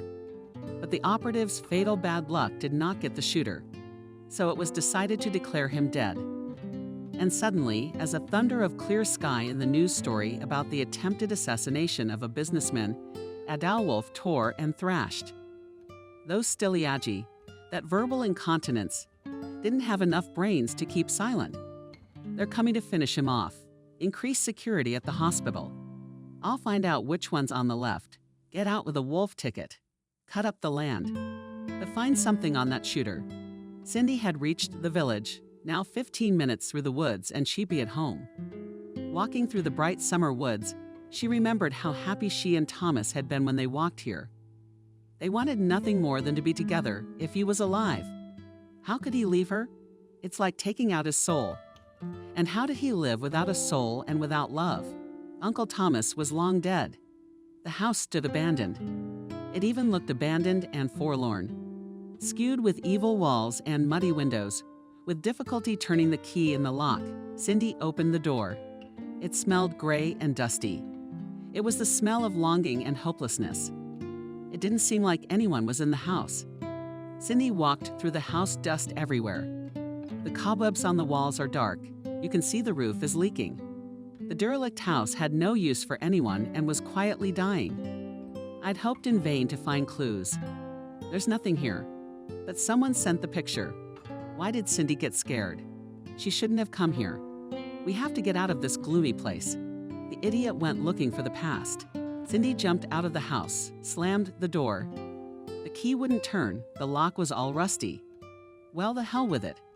Who needs this house? With its rotten goodness, let it stay open.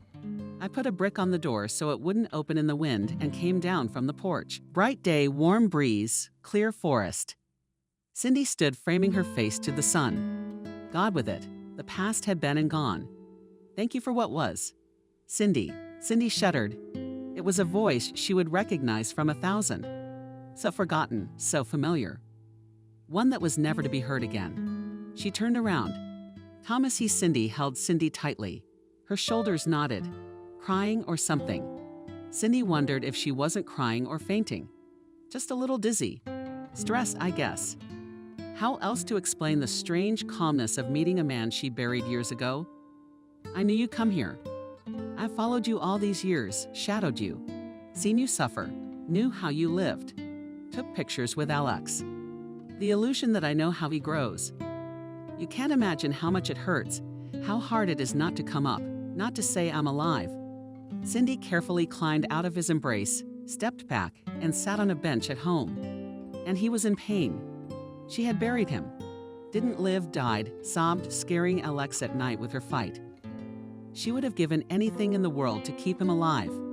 But then he never showed up, and now she doesn't even know if she's glad. What happened to you? Cindy. It's a long story, and it's hard to believe. I'll tell you about it sometime. Isn't there enough time now? No, will you tell me now?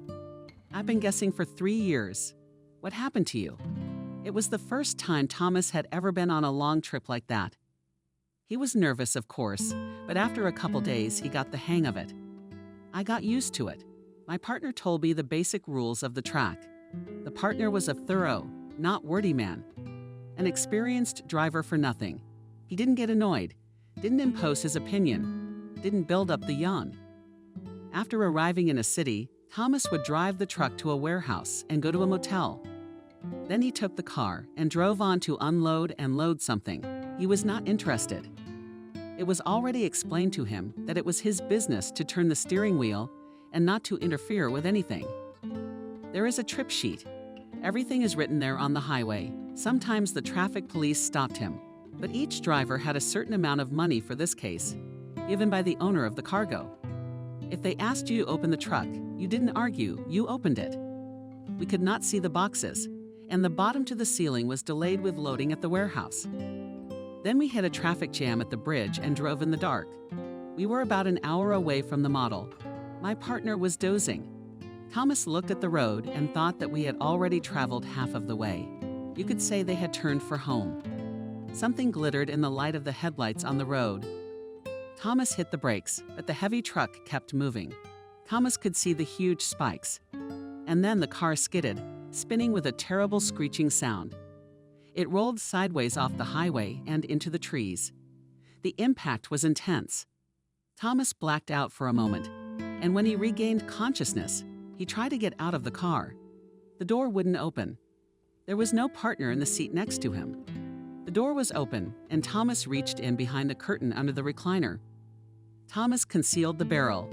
He had a permit, so he took it on the road. Thomas realized the accident was set up, so he pulled out his gun and raised the trigger. He got to the door and fell out. Immediately, he noticed some movement. Someone was coming toward him from the blackness of the trees. A man came out with a gun in his hand. Thomas fired.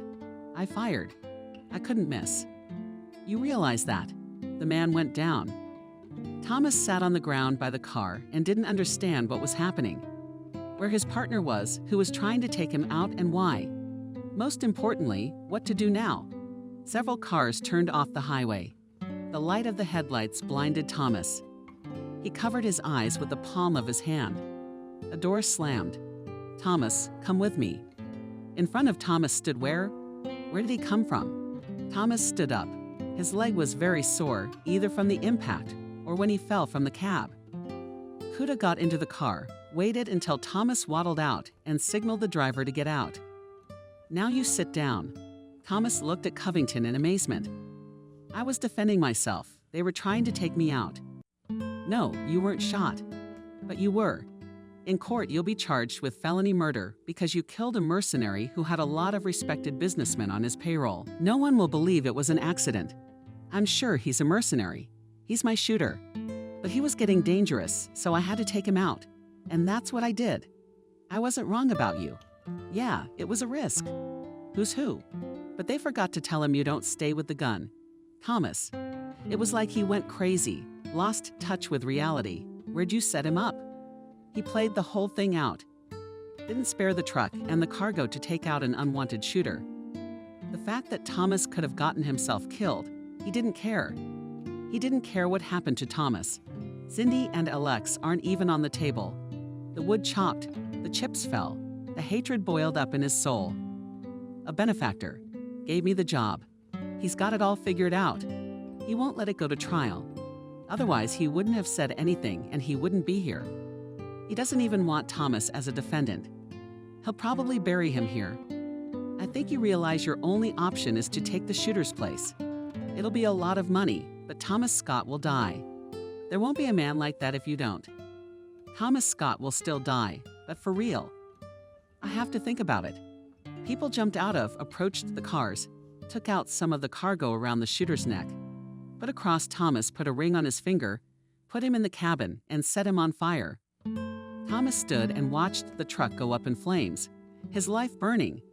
All gone, no more Thomas Scott. Dead, burned. To everyone I was dead, everyone believed, even you. In my grave lies a gunman. I became a man with no name. You couldn't. I thought I could too, and then I realized I could. There was a lot of money. I decided to earn more so I could buy myself a new life and then get even. Where to? I did everything possible and impossible to be with you. And then he went to the deputy. It was clear he was going to cut the ends off. It was time to take him out. Did you take him out? No, I didn't. You interfered. You went to a detective. You leaked names. With a bunch of operatives running around. I couldn't get a clear shot, didn't want to get in their hands.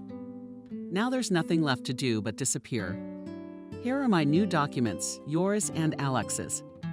Thomas took out the documents and showed them to Cindy. Cindy's cell phone rang. He snatched it out of her hands and turned it off. He looked at his watch. The flight leaves in 7 hours. And I'm not going with you. That's what I figured. Thomas took out his phone, dialed a number, and told the boy it's time to call. Cindy's phone rang. Thomas handed it to her. It was Alex. Her voice was shaky and scared. "Mommy, I've been taken away from camp. I don't know where Mommy is. I'm scared, save me." "Cindy, I heard someone say pick up the phone, or something will slip into the handset," and the ringing went off. My heart sank and my ears buzzed that it was Thomas taking Alex. "What about without you? Can't do everything for you?" Cindy realized that a man who chose such a fate would stop at nothing. It wasn't her Thomas. Her Thomas wouldn't do that. He would have died. And he died 3 years ago. And this is a man she doesn't know. Her Thomas wouldn't hurt her son, couldn't blackmail her with her son's life, would never let Alex hurt her. "What do you want? How could you? That's your son. I want my wife and son with me. But we're not your family. Who are you? What's your name?" "My Thomas is dead. He would have died 3 more times, but he wouldn't let me hurt Alex. I'm not your wife. Alex is not your son. But you have me now, and I'm not giving you to him. What's mine is mine. We'll all leave together. I've waited too long, done too much to make this possible. Cindy, you don't understand. I've made enough money that we can live anywhere in the world. We have enough for everything. Will you come with me?" Thomas drew his gun and put it on the bench. You can't argue with him any further. His psyche is broken. He's becoming dangerous. Living on the edge of dead or alive for so many years. It's bound to make you crazy. Cindy jumped up from the bench, unable to sit next to him any longer.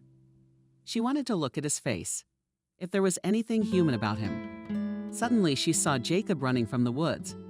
Thomas didn't see him. He was sitting with his back to her. "We have to do something." "Okay, I'll go." "That's right. There's no need to be afraid. It's all in the past. It was just a job. You're my wife. You must understand me. We're going to live our lives the same way we used to. You and me and Alex." Cindy came close. "We have to get him to stand up and move away from the bench where the gun is." "Where is it?" And he stood up with his arms around Cindy and whispered in her ear, "Are you doing the right thing? Alex is fine. We're going to the airport now. They're bringing him straight there. We need to hold on to Thomas a little longer. Jacob's already outside the house. What happened to your partner? He was just looking out for me. I guess he's gone. He knows my face. So he's dead." Cindy saw Jacob. He was approaching them quietly, waving his hand at her. "Stay back." Cindy bounced away from Thomas. Jacob lunged at him, and Cindy grabbed the gun. The forces were not equal.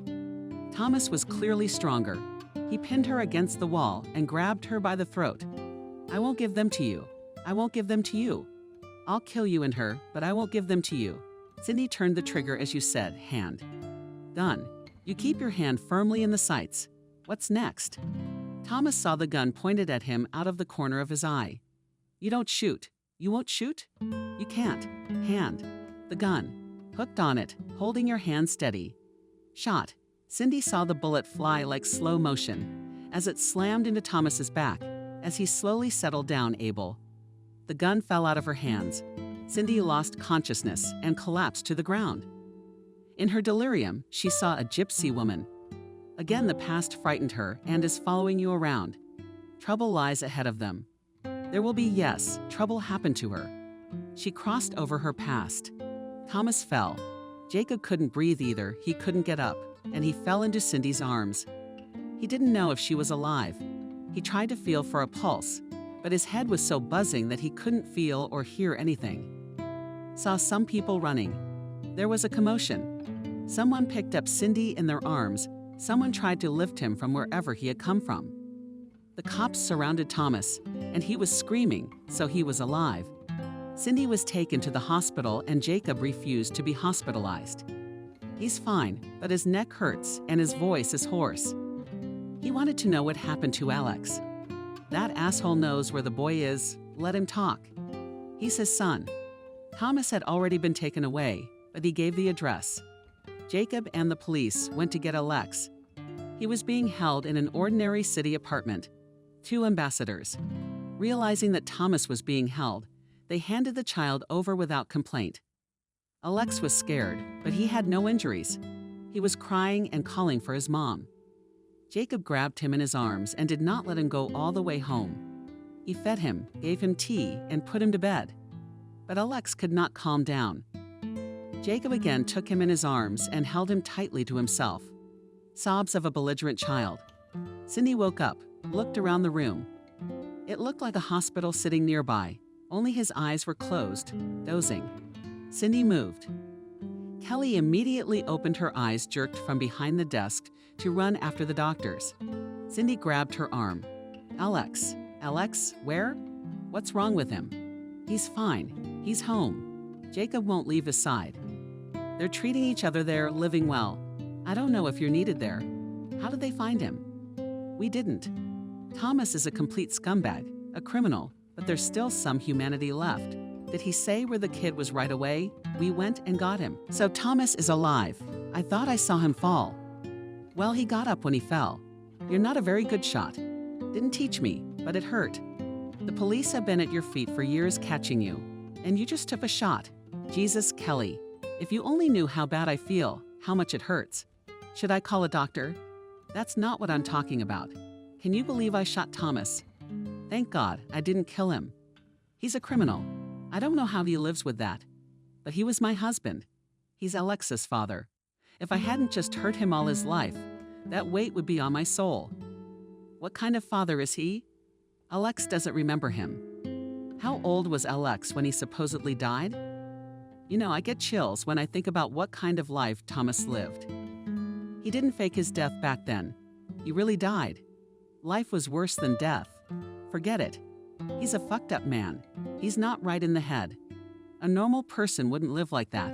And he's not Alex's father. Alex, your dad is at home with your dad right now. How did I know I was sick? You mustn't worry. You need to get your head straight before you ask questions.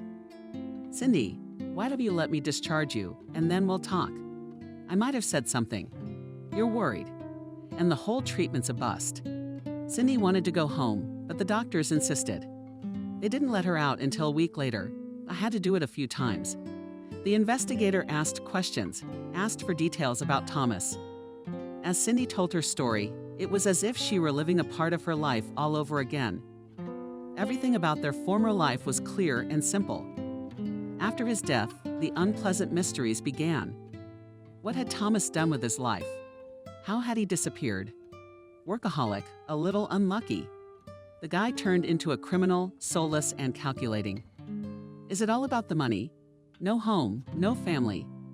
But he's got his own grave and years in prison. Up ahead. When Jacob first brought Alex Volan to the hospital, she clung to him and sobbed so hard that Jacob threatened not to bring him back again. Alina still didn't know who had taken Alex and where he was. She was afraid to ask. She didn't know whether it was right to talk to him, to comfort him, or, on the contrary, not to hurt him. Perhaps I should consult with a child psychologist. Finally, Cindy was released home. The atmosphere there was Spartan. While Cindy was in the hospital, left, almost all the furniture was left, only the furniture that they decided not to take to New York. The dishes were hard to come by too, but it's okay. It's all about being close to Alex and Jacob, especially since we had a few days to live in this apartment. The factory was finished, and New York was in a hurry to move. Jacob, where are we going to live? At the train station. Where else do commuters live? I have an apartment in New York. I've never lived there. It's empty. They'll put the furniture up when we get there, but we'll have to get settled in. So you'll have plenty of time to get your strength back. So you're not going to help me? I won't. No, I won't. That's not why I got married. Jacob, you still haven't told me how you ended up on the farm. Well, it's not just my story. Let's have a little get-together tonight. Call Kelly and Andrew. Tell them to come over tonight, have something to eat. Not a problem. That's not the problem. I wish we had enough plates. We've had so many unpleasant events lately, we could use a little celebration. The horror of it will never be forgotten, but it's time to get back to normal. Cindy enthusiastically set about organizing the feast. She wanted to cook a lot and taste good. And the fact that there was almost no furniture and not enough dishes, so it's nothing. No one will be offended. Let her remember her student life. Cindy cooked for the evening. There was nowhere to put it for the wedding. Jacob walked around sighing, and that we'd eat it all with one bottle of champagne. You can't do that. I'm going for Cognac. Bring the cake. Kelly's coming with a haircut, and she doesn't understand a party without cake. Kelly and Andrew brought 2 bags of goodies. Where to? We thought she'd be lying down. It's hard to cook, so we did our best. And this is so beautiful. Alex looked at Cindy apprehensively. They said he had a guest coming. He'll have to play with her. But he's an adult, he's 7 years old, and this is just a little thing. How do you play with her? Emily came over to Alex. There are toys. Show me. She took him by the hand and led him into the room. There was some strange tension at the table. Everyone pretended to eat with appetite. In fact, they were afraid to start a conversation. They felt sorry for Cindy, afraid to bring up the horror she'd been through. Well, it's not much of a party. Cindy, I waited and I couldn't take it anymore. Why do you say something? Are you afraid of upsetting me? Why would I be upset? When I shot my ex-husband, I almost killed my current husband, almost lost my son. You, Kelly, you told me not to go anywhere. But I stupidly didn't listen, and I told Jacob not to say anything. You saved me, and now you're afraid to say a word to remind me what an idiot I am. Why don't you just tell me what happened? That day, Kelly ran after Jacob, but she never got to talk to him. It was after lunch when he finally came into the nurse's station. Kelly laid out to him all the strange conversations about seeing her late husband. Frank's suspicions that Thomas was alive and had become a mercenary. The story of the photo that was sent. Or did I try calling Cindy? It was no use. And then his phone rang. It was the director of the camp where Alex was. Jacob, we can't reach your wife. We're in trouble. Sasha's been taken away. The kids saw him being pushed into a car. We've already called the police. Kelly, do you know where the house from the picture is? In some farmhouse near the village. It's about 20 kilometers away. Jacob, wait, I'll come with you. But Jacob was already running to the car. Kelly didn't call the police. It would take a long time to explain. I called Frank. He knows best what to do. And I ran to Andrew. Went with the tape. Trouble even moved. And I'll explain on the way. Or was I driving like a madman? Reached the village. Where to next? The village is like extinct on the street. No one. He started breaking into all the houses in a row. Half the village was disturbed. They explained to him that the closest way to the farm was through the forest. He abandoned the car and ran. Turns out there was a detour to the farm. But Jacob didn't know that. And thank goodness, because the road came out in the morning not from the side of the forest, but from the other open side. Then Thomas would have seen him at once and would hardly have allowed him to approach. He saw the house, running toward it, but he did not see Cindy yet. He stopped, walked quietly along the house, heard voices, peered around the corner, realized that Cindy saw him, beckoned to her to move away, and threw himself on Thomas. Jacob's never been in a fight, not even as a kid. What was he counting on? Nothing. Just wanted Cindy to get away. Kelly and Andrew arrived almost at the same time as the extraction team. Frank called Adele Wolf right away, and Adele Wolf didn't have to explain who Thomas Scott was. Kelly and Andrew ran through the woods, and Adele Wolf and his men took a detour. An ambulance sped by. There had never been such a commotion in the village. What could be on an abandoned farm when so many people were rushed? The village men ran to the farm, in case the special forces needed help. Well, if they can't do it without them, at least to see what happened there. So they did. Cindy wiped away her tears. She was so ashamed that she had put so many people in danger by her own stupidity. She wouldn't have hidden anything. She would have told. There wouldn't have been this horror. Kelly hugged Cindy, stroking her head, wiping away her tears. What's wrong with you? It's okay now. It's not your fault. What's your fault? That you married Thomas once? That's my fault too. I lived with, introduced.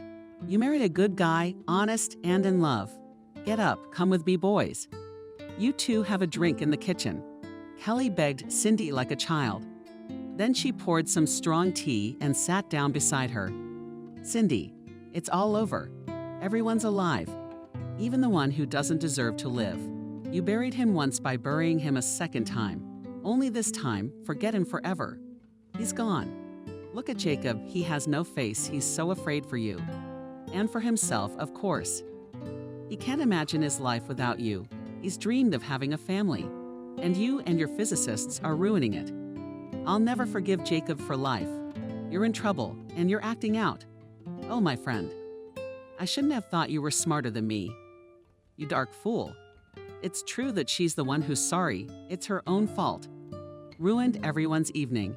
Cindy was shaken up, and suddenly she remembered that she was completely unaware of Kelly's new romance. And only, of course, the Andrew phenomenon is following her around. How does she do it? Don't worry. I won't hurt Jacob. I love him. You better tell me. You're too serious. What could I be serious about? He'll run away like all the others. Cupids don't fly over me. Tell me what's wrong with me. Apart from that asshole Kevin, no one's ever wanted to marry me. I mean, I've never been alone. Ended up a single woman with a kid. I was inspired by your example. I think the new director's coming. I'm looking into it. How'd you look? He came with his wife and 2 kids. No, I realize you stole the last decent guy, but I'd like a simpler one with Andrew. Come on, it's not that bad for the boy. Why does he need a woman with a baby? No, he's good and he's walking around. But you do realize I'm like a passing fancy for him, don't you? No, I don't. Did you ask him? What's there to ask? He's not the director, but he's the lead designer. Remember, you and I said that men in the factory are either under 30 or over 50. Andrew's the exception in the middle, so he's the hunted. Your office aisles don't allow it. Who am I? A nurse. Not even a college degree. Where's the competition? Kelly was tearing up, sitting there with her nose in the air. So we switched places. Now Cindy washes and comforts. No, it's weird that you took the swing at the principal. You should go ask the designer before the designer. It doesn't make any sense. Everything in life is complicated. Favorite husband, moving to New York, new apartment. I've got a lot on my mind. I can't let go of the past. It's so depressing. I want the sun to always shine, no matter if it's raining or snowing. The sun must shine in the soul. That's how it was until the past knocked. It came. Jacob wanted to tell me to stop sitting here. Time to go to the table. Saw everyone sobbing and quietly retreated. Let them cry. I was nervous. They just keep crying about their own things. But then a lovely vision of gold hair flew into the kitchen. Princess Emily, Alex, and I want cake. Now Cindy was cutting the cake. Cindy was dancing around the table. Emily, do you dance? No. We only have boys dancing in the garden. I want to take judo. Why? So no one will hurt me. Does Alex go to the dance? No. Okay. Emily took 2 plates of cake and left. Serious girl. Cindy and Kelly laughed. Good thing there are kids. A quick sob brought them to their senses. The misery was over. The rest of the evening was pleasant and quiet. Cindy changed her mind about questioning the designer. Well, it's obvious he's crazy about Kelly. We need to set her straight so that she doesn't fool around, but grabs what comes her way. And let those college-educated people out there be jealous and weep. The factories are used to it. The director stole the designer from them. The children were tired, their eyes were glazed over, so they put them to bed.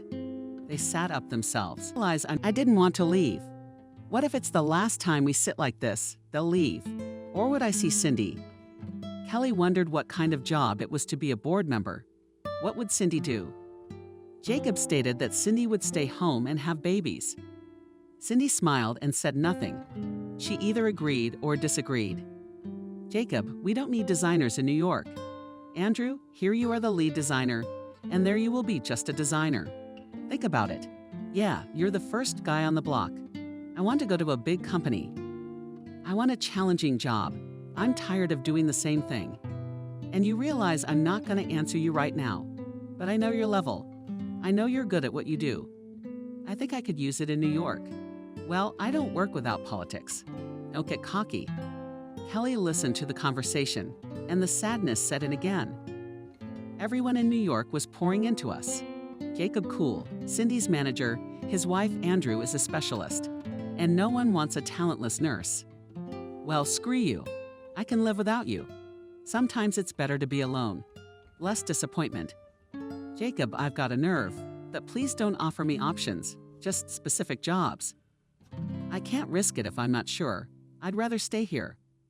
Kelly's having a baby. We can't just take a chance. You've got a lot of nerve. But I like your attitude. Kelly, why aren't you saying anything? I think you just got proposed to and moved to New York. Kelly looked at one and the other with astonished eyes. She didn't say a word. What was it about her that made her so happy? But Kelly was clearly not thinking about the proposal. Too much anxiety in her eyes.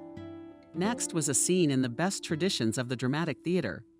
She stood up, clasped her hands, and, looking at one point, said with tragedy in her voice, "So I didn't divorce Alex.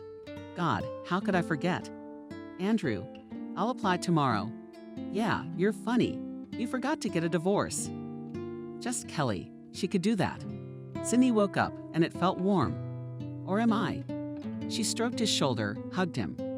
Now he didn't run out of the house at dawn and dusk. He went to the factory, but only for a few hours. The new director had already started work there, and Jacob was a consultant of sorts. It's a real family morning. You can lie around for a while, have a leisurely breakfast, escort your husband to work. It's a dream morning. Unbelievable happiness. And it will always be. Cindy would do anything to keep it that way. Alex suddenly announced that he too will go to the factory. May I, or didn't I object? They'll be in your way. Not at all. I don't need a helper. It'll be quicker with two of us. Alex was in the way at the door. Jacob kissed Cindy. Alex ran up and kissed her too. The men left and Cindy checked once more that everything was packed. She would be leaving tomorrow. She put the gifts for Emily and Kelly in a bag. We'd go to say goodbye in the evening and drop them off. Right now, she wanted to go to her mom's apartment, pick up some old photos and walk around town. She needed to say goodbye to the city too. Go to her favorite places. Of course, she'll come here many times, but it's not known when, and she'll have to visit her mom's grave. It's not that long since she moved out of mom's apartment. It's already looking a little neglected. Everything's clean, everything's in place. But it's like no one lives in the apartment. Why does it feel like that? I don't know, but it makes you feel sad. Cindy sat looking at the photos, putting aside the ones she would take. Old photographs always gave Cindy a pinched feeling of loss. The image is there, even the mood and feeling of remembering you can never go back to that place and time. The frozen past, the good past, school, institute, wedding little Alex. Such a past want to return, but evil will not bring. It's time to leave this place. It's getting dreary. Cindy put the photo in her bag.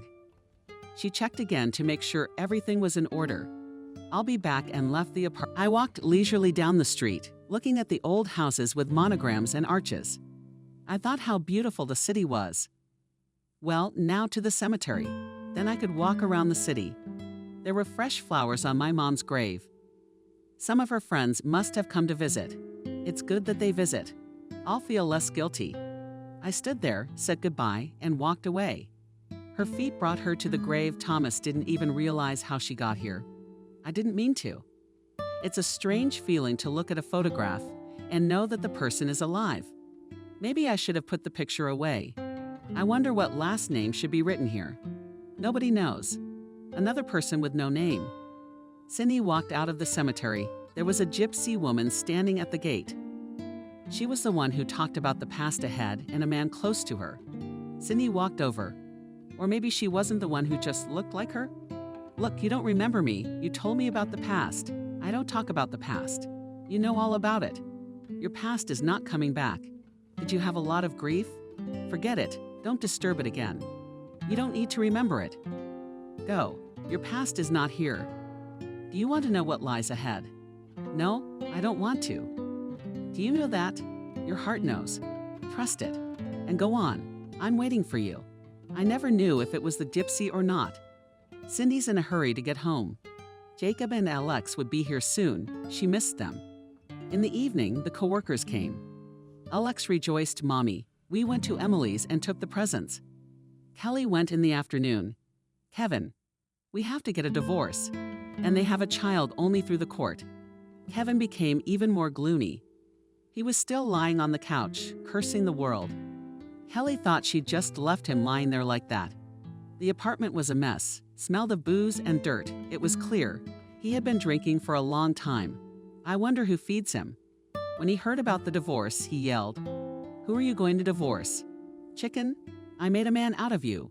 Where would you be?" "Well, I'd probably be where I am now. I wish I had a little more nerve. You know, my nerves are shot. So don't get mad at me. I'll file for divorce myself. I'll let you know the court date.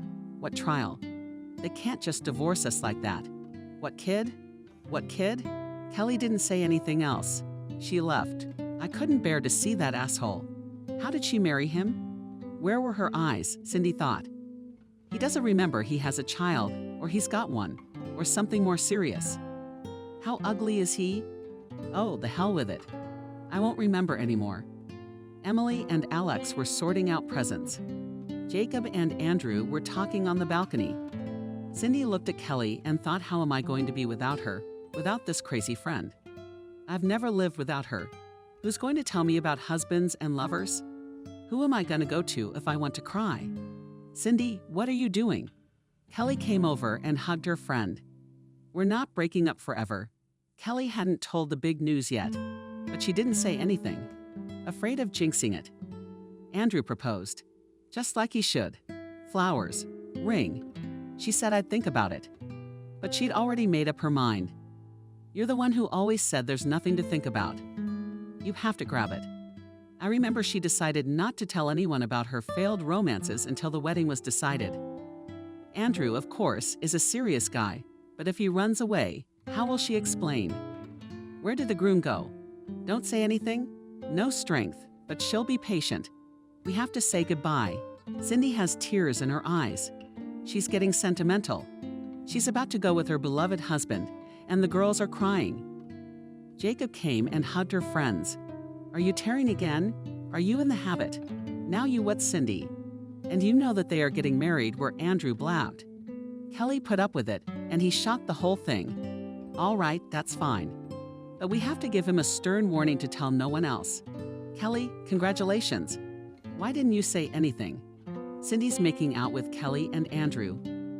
So if Lesha gets the job in New York, will you come to me? Oh my God, you guys are so great. And the partisan didn't say a word. What's to say? I still have to get a divorce.